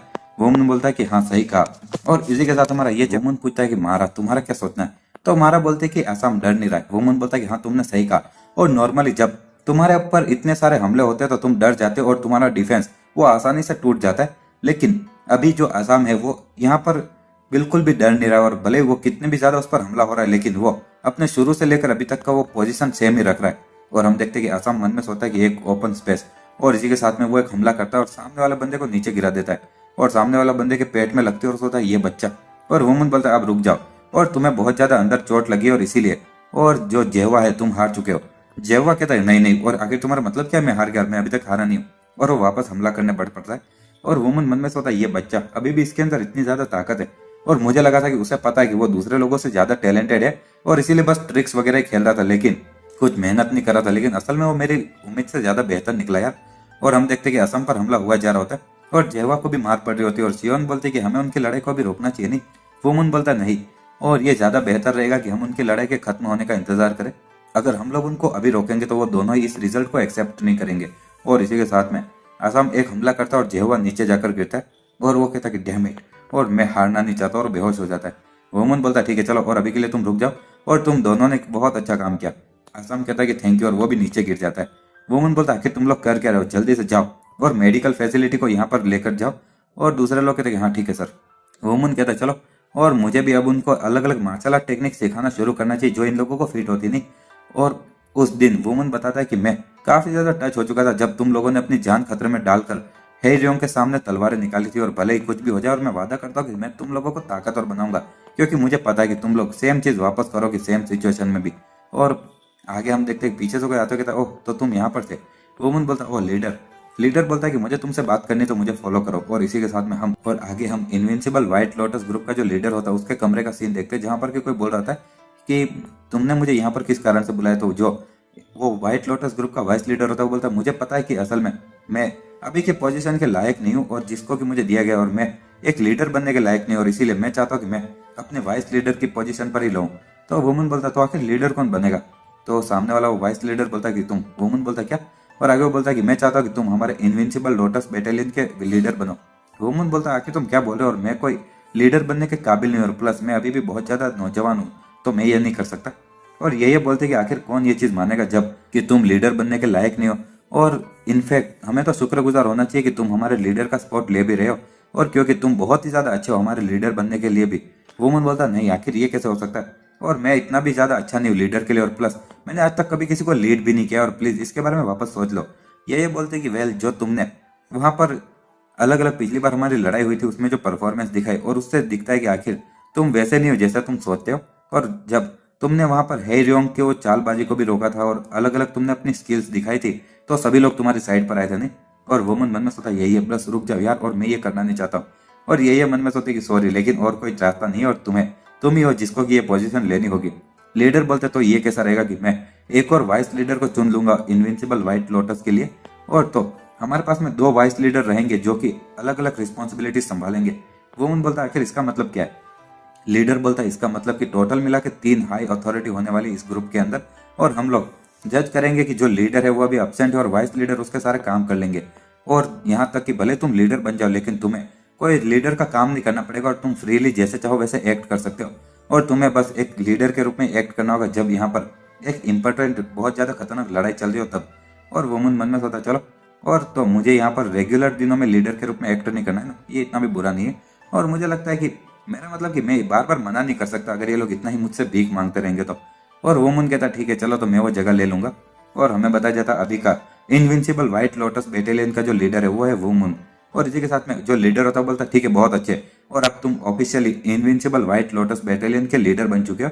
और वाइस लीडर कहता है कि चलो, और मैं आपके काम के साथ में हूँ लीडर। वुमन भी बोलता है कि मैं भी तुम्हारे साथ में काम करने को आगे देख रहा हूँ वाइस लीडर। और ये बोलते ठीक है चलो, और आगे हम लोग दूसरी चीज के बारे में बात करना शुरू करते हैं। वुमन कहता है क्या एक और चीज है क्या। और ये बोल रही होती कि अभी जस्टिस कोलाइजन और डार्क हॉर्स मार्शल सेक्ट के बीच में कुछ लड़ाई हो चुकी थी, और ये जुगे हाउस और सैंडोंग प्रोविडेंस के अंदर हुई थी। और जो लीडर होता है वो बोल रहा था कि जो जुगे हाउस है वो डार्क हॉर्स मार्शल सेक्ट को ब्लेम कर रहा है कि उन लोगों ने लड़ाई शुरू की है, लेकिन डार्क हॉर्स मार्शल सेक्ट जो है वो ये मान रहे हैं कि इस बार जुगे हाउस की ही गलती है। और बहुत बड़ी ये लड़ाई के बाद में दोनों साइड ने एग्री किया कि वो 7 रिप्रेजेंटेटिव भेजेंगे और बाद में एक दूसरे से डुएल करके इस लड़ाई का अंत करेंगे। तो इसलिए मैं चाहता हूँ कि तुम भी वहां पर जाओ और हमारे आयरन ब्लेड हाउस के रिप्रेजेंटेटिव बन के जाओ, और वहां पर हमारे जो ये 10 स्वॉर्ड का ग्रुप है उनके साथ में जाकर लड़ो। और हमें बताया जाता है कि जो ओरिजिनल इस 10 स्वॉर्ड के जो मेंबर्स थे उनमें से एक मेंबर तो मर गया, और बाद में दूसरे जो 2 लोग थे बेक डू गन और बेक हुन वन, उन दोनों को जेल में बंद कर दिया गया और बाहर निकाल दिया गया, और बस अब 7 लोग ही बचे। और अभी के लिए तो उन लोगों ने 3 टैलेंटेड वॉरियर को चुन लिया ताकि वो खाली जगह को भर सके। और वुमन मन में सोचता है मैं सच में यहाँ पर वापस अपने परिवार को छोड़ कर नहीं जाना चाहता हूँ, लेकिन अगर मैं जस्टिस कोलाइजन में जाऊंगा तो अपने भाई वो कैंग को देख पाऊंगा, और प्लस एक डार्क हॉर्स मार्शल सेक्ट के साथ में डुएल करना वो तो मेरे लिए अच्छा एक्सपीरियंस रहेगा। और वुमन कहता ठीक है चलो, और कब जाना है। लीडर बोलता है कि अभी 10 दिनों के बाद में, क्या तुम और तुम्हें कोई प्रॉब्लम नहीं होनी चाहिए नहीं। वुमन बोलता ठीक है, तो मैं तब तैयार हो जाऊंगा। और इसी के साथ में हम देखते हैं कि अगले दिन वुमन बोल रहा था कि मैंने आज तुम लोगों को इसलिए बुलाया ताकि तुम लोगों को मैं हर एक को एक अलग अलग मार्शल आर्ट दे दूं जो तुम्हें फिट होता हो। और असम, तुम बहुत ही ज्यादा तुम्हारी मसल्स वगैरह लंबी है और साथ में तुम भी लंबे हो, तो तुम्हारे बॉडी शेप जो है वो फाइटिंग के लिए तो अच्छा है, लेकिन उससे भी ज्यादा बेहतर रहेगा कि तुम तीर वगैरह चलाओ। और जेवा, तुम भले ही सारी चीजें सीख सकते हो, लेकिन तुम अपनी स्पीड और तेजी के साथ में एक अच्छे वॉरियर बन सकते हो, और इसीलिए मैंने तुम्हारे लिए एक अलग स्वॉर्ड स्टाइल की फाइटिंग तैयार की। और इसी तरह से वो अलग अलग लोगों को सब दे रहा होता है। और आगे वो बोलता है मैं ये तो नहीं बोल सकता कि ये मार्शल आर्ट की किताब है जो मैंने अपने हाथों से बनाई वो बेस्ट है, लेकिन ऐसा इसलिए क्योंकि मैं कुछ फाइटिंग स्टाइल में एक्सपीरियंस नहीं पा पाया हूँ, और इसीलिए मैंने अलग अलग किताबों के रेफरेंस से ही इस्तेमाल किया, लेकिन मैंने अपनी पूरी कोशिश की सारी चीजें कवर करने की, समझ गए। और यहाँ तक कि मैंने मारा से भी थोड़ी मदद ली, तो मैं गारंटी देता हूँ कि इन बुक्स की जो क्वालिटी है वो एकदम अच्छी है। और कुछ दिनों में मैं जस्टिस कोलाइजन के लिए जा रहा हूँ, और इसीलिए मैं जब तक यहाँ पर नहीं हूँ, तुम अपने ट्रेनिंग में एब्सेंट मत रहना और पूरे तरह से मेहनत करना, और आखिरकार तुम लोग हमारे फैमिली के इलाइट गार्ड्स हो। तो वो लोग बोलते कि ठीक है, और हम बिल्कुल भी आलसी नहीं होंगे जब आप चले जाओगे, और हम लोग आपके शब्दों को याद रखेंगे, और ठीक है चलो ट्रेनिंग करने जाते। और जब वो लोग चले जाते, वुमन बोलता थैंक्स मारा। मारा कहती क्यों। वुमन कहता कि मैं वो सारी मार्शल आर्ट की किताबें इसलिए बना पाया क्योंकि तुमने मेरी मदद की थी, और मैं सच में ये सारी चीजें तुम्हारे बिना नहीं कर पाता। और इसी के साथ में उसके सिर पर हाथ रखता है और वो बोलता चलो हमेशा, और हमेशा सारी चीजों के लिए शुक्रिया।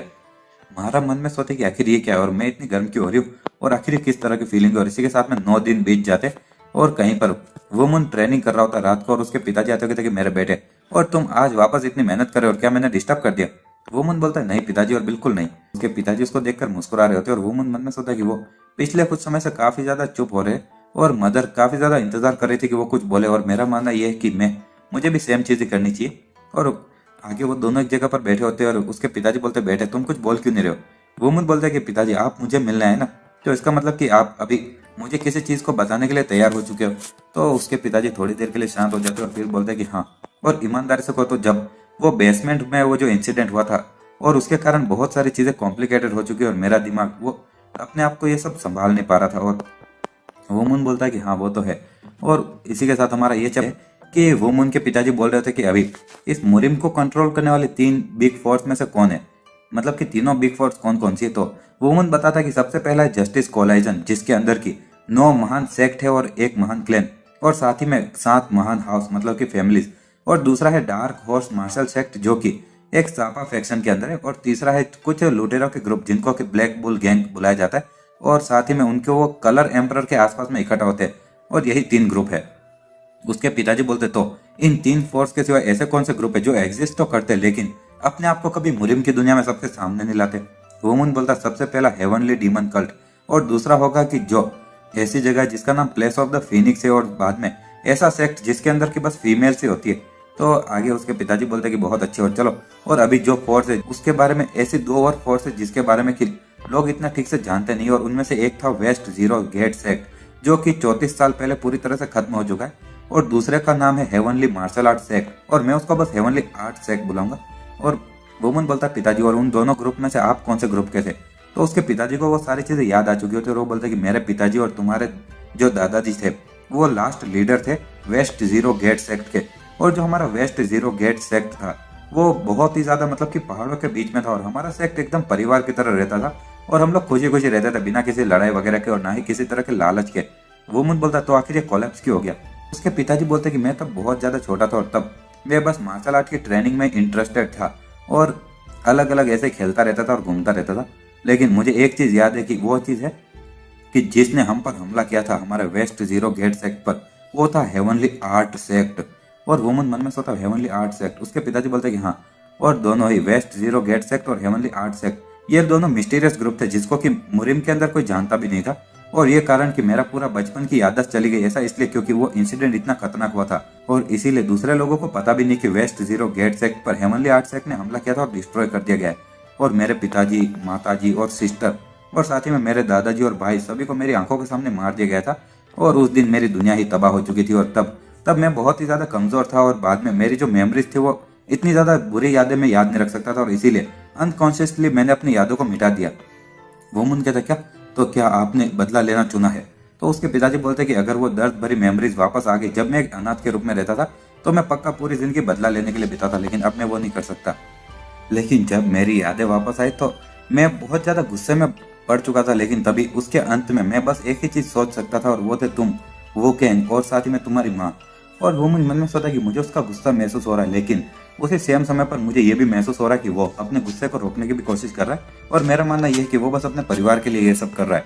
और उसके पिताजी बोलते हैं कि भले ही जो वेस्ट जीरो गेट सेक्ट था वो बहुत ही ज्यादा मतलब कि दूसरी दुनिया से अलग ही रहता था उनके मतलब कि साथ में इतना मिलता जुलता नहीं था और इसीलिए मुरिम के अंदर कोई जानता भी नहीं था लेकिन उनकी जो मार्शल आर्ट की स्किल्स थी वो बहुत ही ज्यादा खतरनाक थी। लेकिन हेवनली आर्ट सेक्ट वो तो और भी ज्यादा ताकतवर था हमारे वेस्ट जीरो गेट सेक्ट से भी। और इनफैक्ट जो वहां पर 3 लोग थे उनको 3 हेवनली आर्ट सेक्ट के किंग कहा जाता था और वो लोग बहुत ही ज्यादा जैसे इनविंसिबल थे और वेल नहीं और भले वो कितने भी ज्यादा ताकतवर थे लेकिन मैं उनसे खुद से बदला लेना तो चाहता था लेकिन मैंने ये सारी चीजें छोड़ दी क्योंकि मुझे अपने परिवार की ज्यादा चिंता हो रही थी। वुमन बोलता है लेकिन आपको इसके बारे में नाना जी को बताना चाहिए नहीं।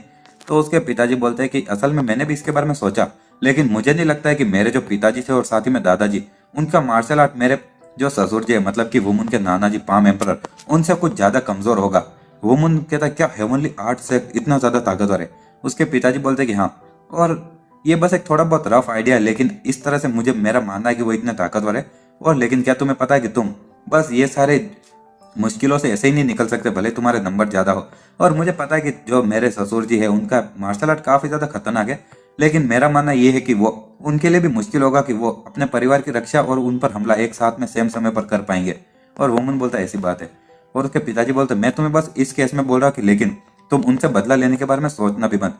और मेरा मानना यह है कि तुम उनको मुरिम में वापस कभी नहीं देखोगे, क्योंकि अपने आप को उन्होंने पिछले 34 साल के उस इंसिडेंट के बाद में कभी नहीं दिखाया।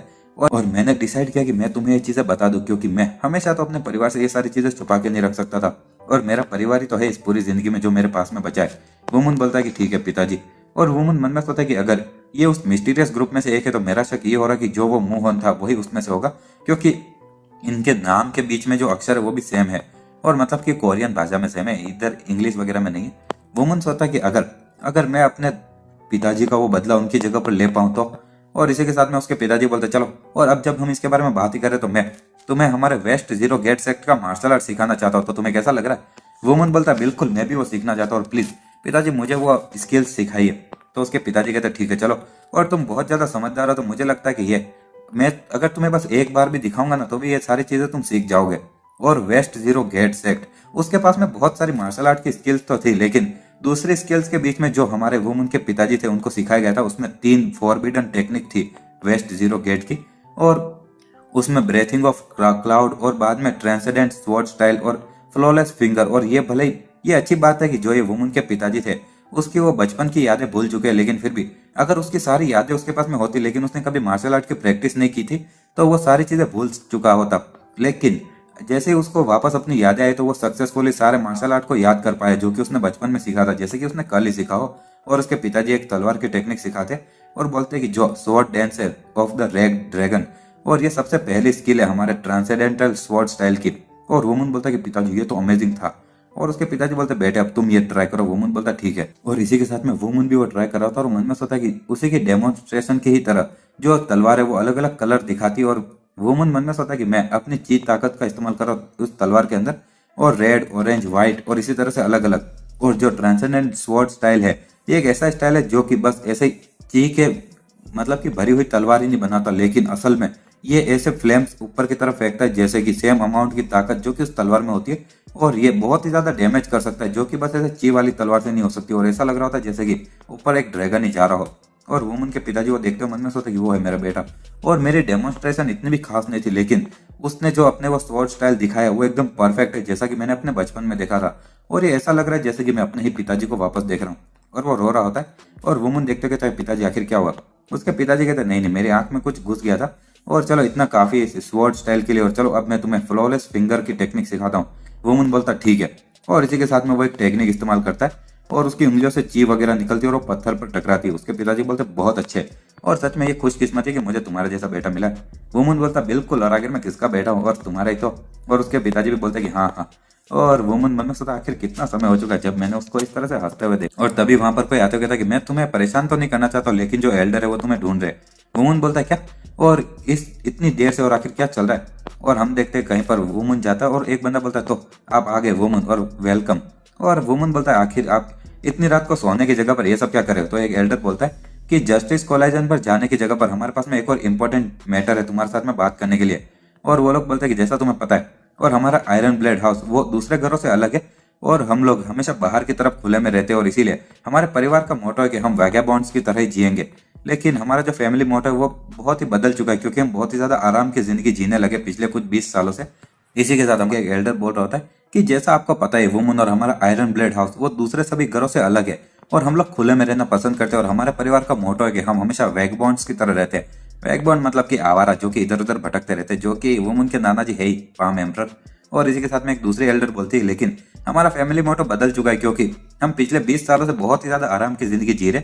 और इसीलिए एक बंदा बोलता है कि इसीलिए जो हमारे साथ में जो बच्चे हैं, और जो कि तुम्हारे साथ में इस ट्रिप पर आने वाले उन पर भी ये अप्लाई होता है, और उनके पास में ऐसी कोई बाहर की जिंदगी जीने का कोई एक्सपीरियंस नहीं है, और आखिर जब उनके पास में पैसों की कमी हो तो कैसे ट्रेवल करना चाहिए वो भी। और आगे वो बुढ़ा आदमी बोल रहा था कि एक दिन इन बच्चों को इस बुरी दुनिया में बाहर जाना पड़ेगा, और बाद में वो ऐसे सिचुएशन में भी आएंगे जब उनके पास में कोई रास्ता नहीं होगा बिना पैसों के जीने के, और ये ज्यादा अच्छा नहीं रहेगा कि उन लोगों को ऐसे एक्सपीरियंस पहले मिल जाए। वुमन बोलता तो अभी तुम मुझसे बोल रहे हो कि मैं इन सारे बिना एक्सपीरियंस वाले नए नए लोगों को अपने साथ में ले जाऊं अपने ट्रिप पर, और उनको बाहर की जिंदगी जीने का एक्सपीरियंस दूं नॉर्मल जिंदगी का, और तुम सीरियस तो नहीं हो? नहीं। तो वो सभी लोग इधर उधर नजरें फेरने लगते, और वुमन बोलता ये बच्चे ये अपनी पूरी जिंदगी ऐसी जगह पर ही रहे और बहुत ही ज्यादा अच्छी जिंदगी जी रहे, और तुम्हें क्या लगता है कि वो अपनी मर्जी से मेरे साथ में चलेंगे? और अगर तुम उनको बोलोगे कि जाओ और बिना किसी सपोर्ट के एक नॉर्मल जिंदगी जियो, और मैं तब तो मैं जस्टिस कॉलेजन में नहीं जा रहा, और मैं तो बस यहीं पर रहूंगा और मेरी मार्शल आर्ट की स्किल को प्रैक्टिस करूंगा। एक एल्डर बोलता है कि हमें भी तुमसे ये पूछते हुए शर्म आ रही, लेकिन फिर भी, और तुमने ऑलरेडी हमारे घर के लिए कितना कुछ कर दिया, और इसलिए हम और ज्यादा तुमसे कुछ काम करवाना नहीं चाहते थे, लेकिन अभी के हमारे घर के सिचुएशन देखो और चीजें वुमन इतनी भी अच्छी नहीं, और प्लीज थोड़ी दया दिखाओ। वुमन बोलता तो क्या तुम एल्डर से उनका अपने साथ में नहीं ले जा सकते वो सारी नॉर्मल जिंदगी दिखाने के लिए ट्रिप पर, और आखिर तुम मुझे ये सब क्यों करवा रहे हो? तो वो एल्डर बोलता है कि जैसा तुम्हें ऑलरेडी पता है कि तुम इस घर के बच्चों के लिए एक आइडल जैसे हो, और इसीलिए क्या तुम्हें पता भी है कि आखिर वो सभी लोग तुम्हें कितना फॉलो करना चाहते हैं ट्रिप पर? दूसरी एल्डर भी बोलते कि हाँ, और वो लोग अगर तुम्हारे साथ में होगे तो सारी मुश्किलों का सामना कर लेंगे, और प्लीज तुम ही अकेले हो जो कि इसके लिए एकदम बराबर रहोगे। वुमन मन में सोचा अरे यार, और जब मार्शल आर्ट के इंस्ट्रक्टर थे वो मुझे बोला करते थे कि मिलिट्री के अंदर वो हमेशा सबसे ज्यादा जो छोटे मोटे काम होते वो एकदम लो रैंक के सोल्जर को देते, और ये बेसिकली वो लोग मुझे यही करने को बोल रहे। और एक एल्डर बोल रहा था कि वुमन हम तुमसे भीख मांगते, दूसरा भी बोलता है कि हाँ तुम हमारे आयरन ब्लेड हाउस की आखिरी उम्मीद हो, और एक और एल्डर बोलते कि आखिर हम जैसे बुढ़े लोग इसके बारे में क्या ही कर सकते। वुमन बोलता ठीक है चलो मैं एक बार ट्राई करूंगा, लेकिन उसके बदले में मुझे बहुत सारे कंपनसेशन चाहिए, और कैसा रहेगा कि 1000 न्यांग। तो वो लोग कहते ये तो कोई प्रॉब्लम नहीं है, इतना सारा पैसा हमारे बच्चों को तुम्हारे जैसे इलाइट से ट्रेन करवाने के लिए कोई छोटी बात थोड़ी, इतना पैसा तो हम दे ही सकते हैं। वुमन बोलता है ठीक है चलो, तो मुझे अभी जाकर सोचना पड़ेगा कि मैं बच्चों को कैसे ट्रेन करूं और इस ट्रिप पर, और वो लोग कहते ठीक है ठीक है। और इसी के साथ में हम अगले दिन का सीन देखते हैं। आगे हम देखते हैं कि कुछ टाइम बाद में वुमन के पिताजी और मम्मी बोल रहा था कि बैठे और ध्यान से, और उसके पिताजी बोलते कि हाँ, और सेफ्टी नंबर 1 प्रायोरिटी रहनी चाहिए तुम्हारी हमेशा, और प्लीज तुम भी सुरक्षित रहना मारा। वुमन बोलता है ठीक है चिंता मत करो, और सियोन बोलते कि ब्रदर, और ये भूलना मत मेरे बारे में जब तुम ट्रिप पर हो, ठीक है ना? और वुमन बोलता है आखिर ये क्या है? और सियोन उसको कोई बैग दे रही होती है और बोलते कि मैंने सुना कि जो एक आदमी का गर्व होता है वो उसके बहुत ही ज्यादा भरे हुए वॉलेट से आता है, मतलब कि पैसों से। और आगे वो बोलते कि ये वो प्रॉफिट है जो कि हमारे उस मर्चेंट ग्रुप से मिला है, और ये कोई बड़ी डील नहीं है क्योंकि जो हमारा आधा व्यापारी ग्रुप है वो तुम्हारे नाम पर है। वुमन बोलता है थैंक यू सिस्टर, और तुम हमेशा बेस्ट हो। सियोन बोलते थैंक यू, और इसी के साथ में वुमन बोलता तो अब मैं जा रहा हूँ। और वुमन की जो जर्नी थी वो शुरू हो चुकी थी जस्टिस कॉलेजन के वहां पर, और उसके 10 स्वॉर्ड के 9 मेंबर्स उसके साथ में थे। और इसी के साथ में सबसे पहली रात का हम सीन देखते जहां पर कि कोई बोलता चलो, और हम लोग फाइनली एक इन तक पहुंच चुके हैं, और एक बंदा कहता है सेकंड कजन, और कैसा रहेगा कि हम लोग आज की रात इस इन के अंदर बिताए। और वुमन मन में सोचा आखिर मुझे क्या करना चाहिए, और मुझे अभी भी कोई अलग कारण नहीं मिला कि मैं उनको एक नॉर्मल जिंदगी, मतलब कि छोटी जिंदगी, बाहर रहने वाली जिंदगी का एक्सपीरियंस कराऊं, और तो मैं आखिर उनको बाहर में सोने के लिए कैसे बोल सकता हूँ। और चलो कुछ नहीं, और अभी के लिए तो इनके अंदर रहने ज्यादा बेहतर है, चलो आज रात के लिए यहीं पर रुक जाते। वुमन बोलता ठीक है चलो, और हम लोग आज रात के लिए यहीं रुकेंगे। और एक हरे बाल वाली लड़की बोलती ठीक है चलो, और फाइनली हम लोग एक ब्रेक ले रहे हैं, और चलो कुछ खाना खाने चलते। और कोई बोलता है मैं सबसे पहले नहाने जा रहा हूँ। वुमन बोलता मारा, और तुम्हें भी थोड़ा आराम कर लेना चाहिए। और तभी हम देखते कि मारा पीछे से प्रकट हो जाती है और बोलती ठीक है। एक बंदा कहता है वाह, और miss flower with no smile, और मैंने उसकी प्रेजेंस को फील ही नहीं किया। और मतलब कि उन लोगों ने मारा का नाम रखा होता है कि बिना मुस्कुराने वाला फूल, फ्लावर विथ नो स्माइल। और वो लोग कहते हैं कि हमें खुशी है कि तुम भी हमारे साथ में हो। और एक वो हरे बाल वाली लड़की बोलती है कि हाँ, और भले ही हमारे सेकंड कजन वुमन कहीं पर भी जाए, लेकिन मिस मारा कभी भी उसको मिस नहीं करती है, नहीं, और उसके साथ में रहती है। और वो लोग पक्का एक कपल से, नहीं। और तभी कोई बोलता नहीं वो ठीक नहीं है, और वो लोग लव ट्रायंगल में अभी, क्योंकि जो अभी वो व्यापारी ग्रुप की जो लीडर है सियोन, और वो भी हमारे वुमन के साथ में बहुत ही ज्यादा करीबी रिलेशनशिप में है। और दूसरे लोग कहते ओ लव ट्रायंगल, और वुमन जोर से चिल्लाता है क्या लव ट्रायंगल, और बकवास करना बंद करो और तुम लोग अपने रूम में जाकर सो जाओ। एक लड़की कहती है देखो देखो उसका चेहरा शर्मा रहा है, दूसरी लड़की भी बोलती है कि हाँ कितना क्यूट। और वुमन बोलता चलो मारा, और हम भी अपने रूम में चलते। मारा बोलते लेकिन वुमन, और आखिर ये बिना स्माइल वाला फूल कौन है? वुमन बोलता आखिर और कौन हो सकता है, ये तुम हो मारा, और लोग तुम्हें यही बुलाते हैं। मारा बोलते ऐसी बात है, और आगे बोलते तो आखिर ये लव ट्रायंगल क्या है? तो वुमन बोलता है वो तो बस एक मजाक है, और उसके ऊपर कुछ ज्यादा अटेंशन मत दो। मारा बोलते ठीक है, और वुमन मन में सोचता है कि ये तो हो ही नहीं सकता कि मैं मारा और सियोन के बीच में लव ट्रायंगल में, राइट। और इसके बारे में सोचने से ही, और वो आगे सोचता है 1 मिनट, और अब जब मैं इसके बारे में सोचता हूँ तो जो सियोन है वो अभी बहुत ही ज्यादा मेरे सामने चार्मिंग दिखने की कोशिश कर रही है, और उसका मेरे सामने जो एटीट्यूड है वो भी बहुत बदल चुका। और क्या होगा कि अगर हम लोग सच में लव ट्रायंगल में हुए तो, और आखिर मैं इन दोनों के बीच में से किसको चुनूंगा? और तुम लोग होते तो किसको चुनता? मैं तो मारा को चुनता। और वुमन बोलता है कि छोड़ो यार, और आखिर मैं ये सब क्या ही सोच रहा हूँ, और संग वुमन, और इसके बारे में तुम सोचना ही मत। और इसी के साथ में कुछ दिन निकल जाते और हम लिन यिंग काउंटी के अंदर का सीन देखते। जहाँ पर कि एक बंदा बोलता है सेकंड कजन, और मेरी एक रिक्वेस्ट है और क्या तुम मेरी बात सुनोगे। वुमन बोलता है क्या, तो वो बोलता है कि क्या तुम मेरे साथ में हॉस्टेस बार में चलोगे, और चिंता मत करो वहां पर कोई वेश्या वगैरह नहीं है, ये बस नॉर्मल बार है।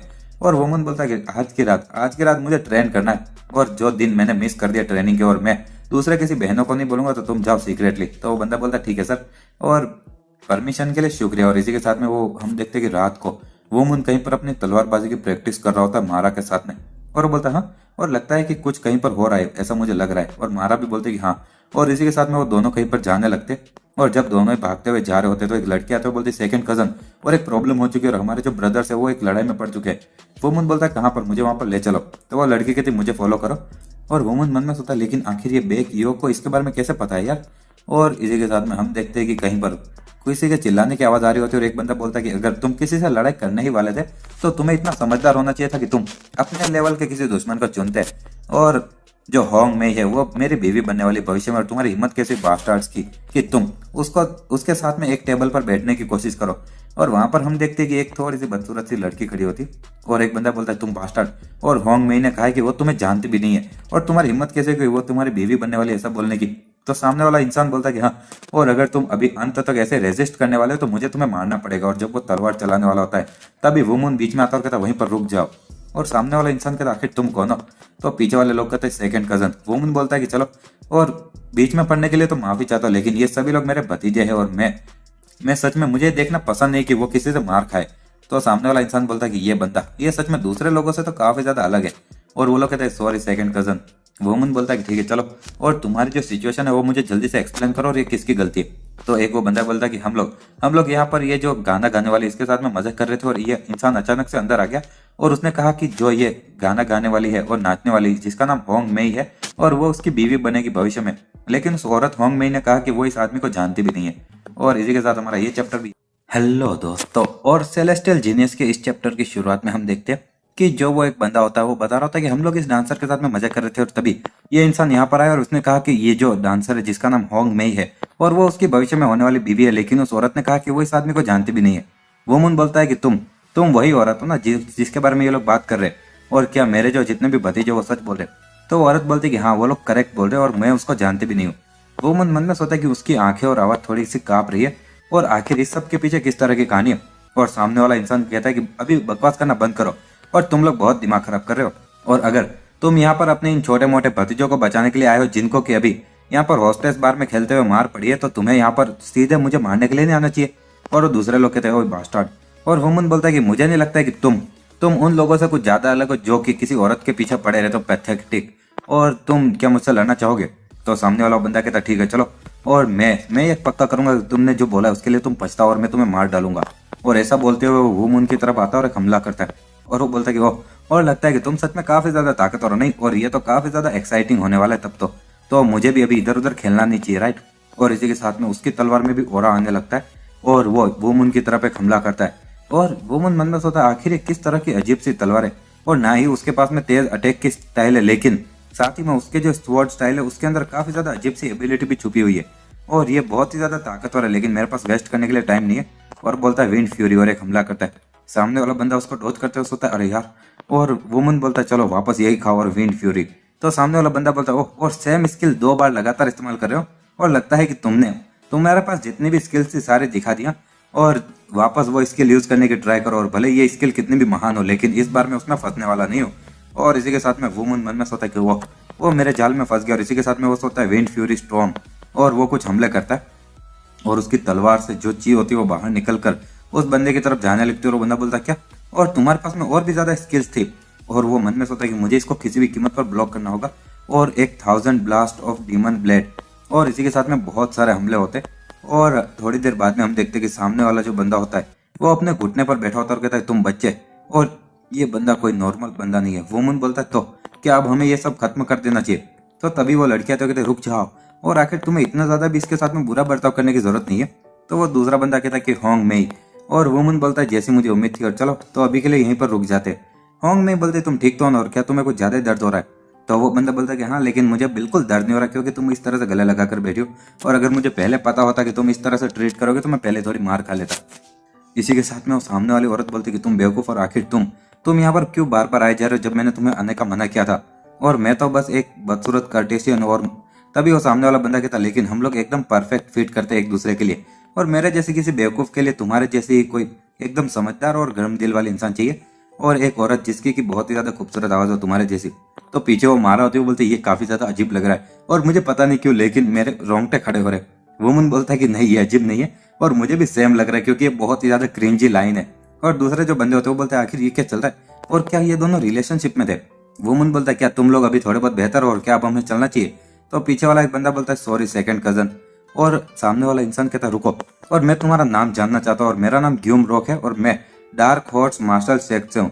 तो सामने वाला इंसान कहता है क्या, और वो डार्क हॉर्स मार्शल सेक्ट के लीडर का तीसरा बेटा है, और the drunken sword of fallen moon, और सो गम रॉक। और इसी के साथ में वुमन बोलता मेरा नाम संग वुमन है और मैं आयरन ब्लेड हाउस का संग वुमन हूँ। सामने वाला बंदा कहता ठीक है सर, और क्या आप प्लीज मुझ पर एक एहसान कर सकते हो और प्लीज मुझे 500 न्यांग दे दीजिए। वुमन बोलता हाँ क्या, लेकिन तुमने अभी कुछ सेकंड पहले तो मुझे गालियां दी थी नहीं। तो वो कहता लेकिन यही तो जिंदगी, इसके बारे में तो नहीं है, और प्लीज मेरी मदद करो यार, और अगर तुम मुझे बस 500 न्यांग दे दोगे तो मैं गारंटी देता हूँ कि मैं उससे ज्यादा तुम्हें वापस दूंगा जो तुम मुझे दे रहे हो। वुमन बोलता हो और लगता है कि ये वो पैसा जो कि मिस होंग में को यहाँ पर इस बार से छुड़वाने के लिए चाहिए।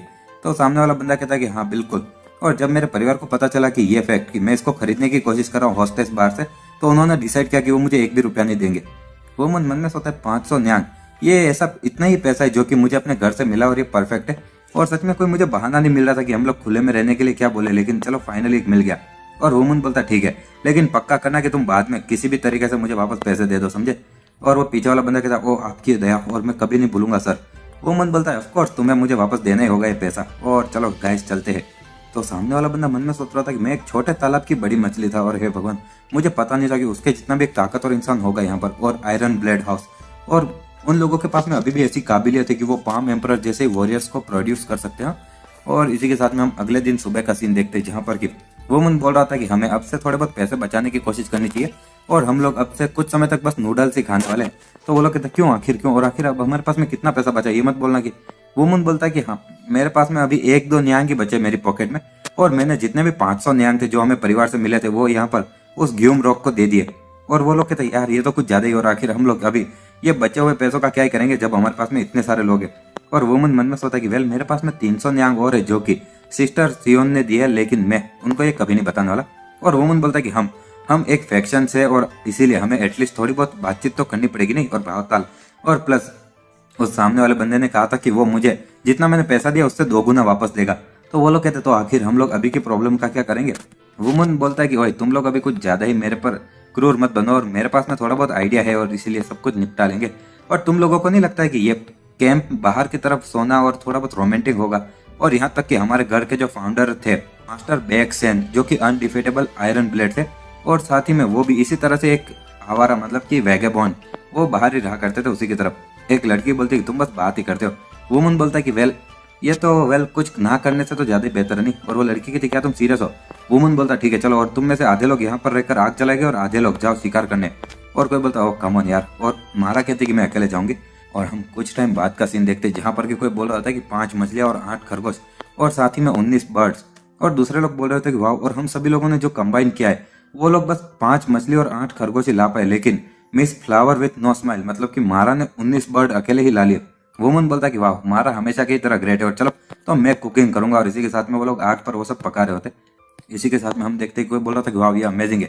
वुमन बोलता नहीं, और ये कितना रोमांटिक है नहीं, और मैंने अपना सारा पैसा ग्यूम रॉक को दे दिया ताकि तुम लोगों को ये सारी नेचर की ब्यूटी दिखा पाऊं, और तुम्हें इसके बारे में नहीं पता था ना। तो एक लड़की बोलती कम ऑन यार तुम ऐसे बात करे और तुम सीरियस तो नहीं हो ना। और वुमन ऐसे हंस रहा होता है, और वो हरे बाल वाली लड़की मन में सोचती कि ये वो इंसान है जिसने की आसानी से ब्रदर बेक हुन वोन को क्रश कर दिया था, और मैं हमेशा से उससे नफरत करती थी, लेकिन वेल जिस तरह से मैं अभी उसको देख रही हूँ तो वो इतना भी बुरा नहीं है, और शायद वो कोई अच्छा इंसान भी हो सकता है। और इसी के साथ में हम देखते हैं कि अगले दिन जब वो लोग कहीं पर जा रहे होते हैं और वुमन बोलता अरे नहीं, और लगता है कि हमारे पास में कुछ बिन बुलाए मेहमान वापस आ गए। और एक बंदा बोलता है लगता है कि यहाँ पर वो काफी ज्यादा नंबर में, और मैं सच में समझ नहीं पा रहा हूँ कि आखिर यहाँ पर इस इलाके में इतने सारे लुटेरे क्यों। वुमन बोलता है कि इससे मैं सच में थक रहा हूँ यार, और आखिर हम लोग ऑलरेडी कितनी बार इन लुटेरों से मिल चुके। एक बंदा कहता सेकंड कजन, और इस ग्रुप के साइज को देखते हुए तुम्हें नहीं लगता है कि ये इनका कोई माउंटेन के अंदर कोई केबिन भी होगा, और साथ ही में यहाँ पर बाहर की तरफ कैंप करना कितना थकाने वाला है, तो कैसा रहेगा कि हम उनकी जगह पर एक रात गुजारे आराम से। वुमन कहता क्या, और दूसरे सभी लोग भी कहते कि हाँ ये अच्छा आइडिया, और सेकंड कजन चलो ये करते। वुमन मन में सोचा कि हाँ, और हर एक दिन बाहर कैंप करना तो हार्ड है, और वो बोलता ठीक है चलो यही करते। और सामने कुछ लोग आते हुए कहते हाँ, और इस पहाड़ के जो शेर है वो यहाँ पर आ चुके हैं और तुम छोटे बास्टार्ड्स। और दूसरे सभी लोग जो वुमन की टीम वाले थे, वुमन बोलता चलो जोंगू और उनको पकड़ो, और वो बंदा कहता यस सर। और इसी के साथ हमारा ये चैप्टर भी यही खत्म होता है। अगर आपको वीडियो पसंद आती है तो लाइक शेयर एंड सब्सक्राइब कर देना, मैं डेली ऐसी वीडियोस लाता रहता हूँ।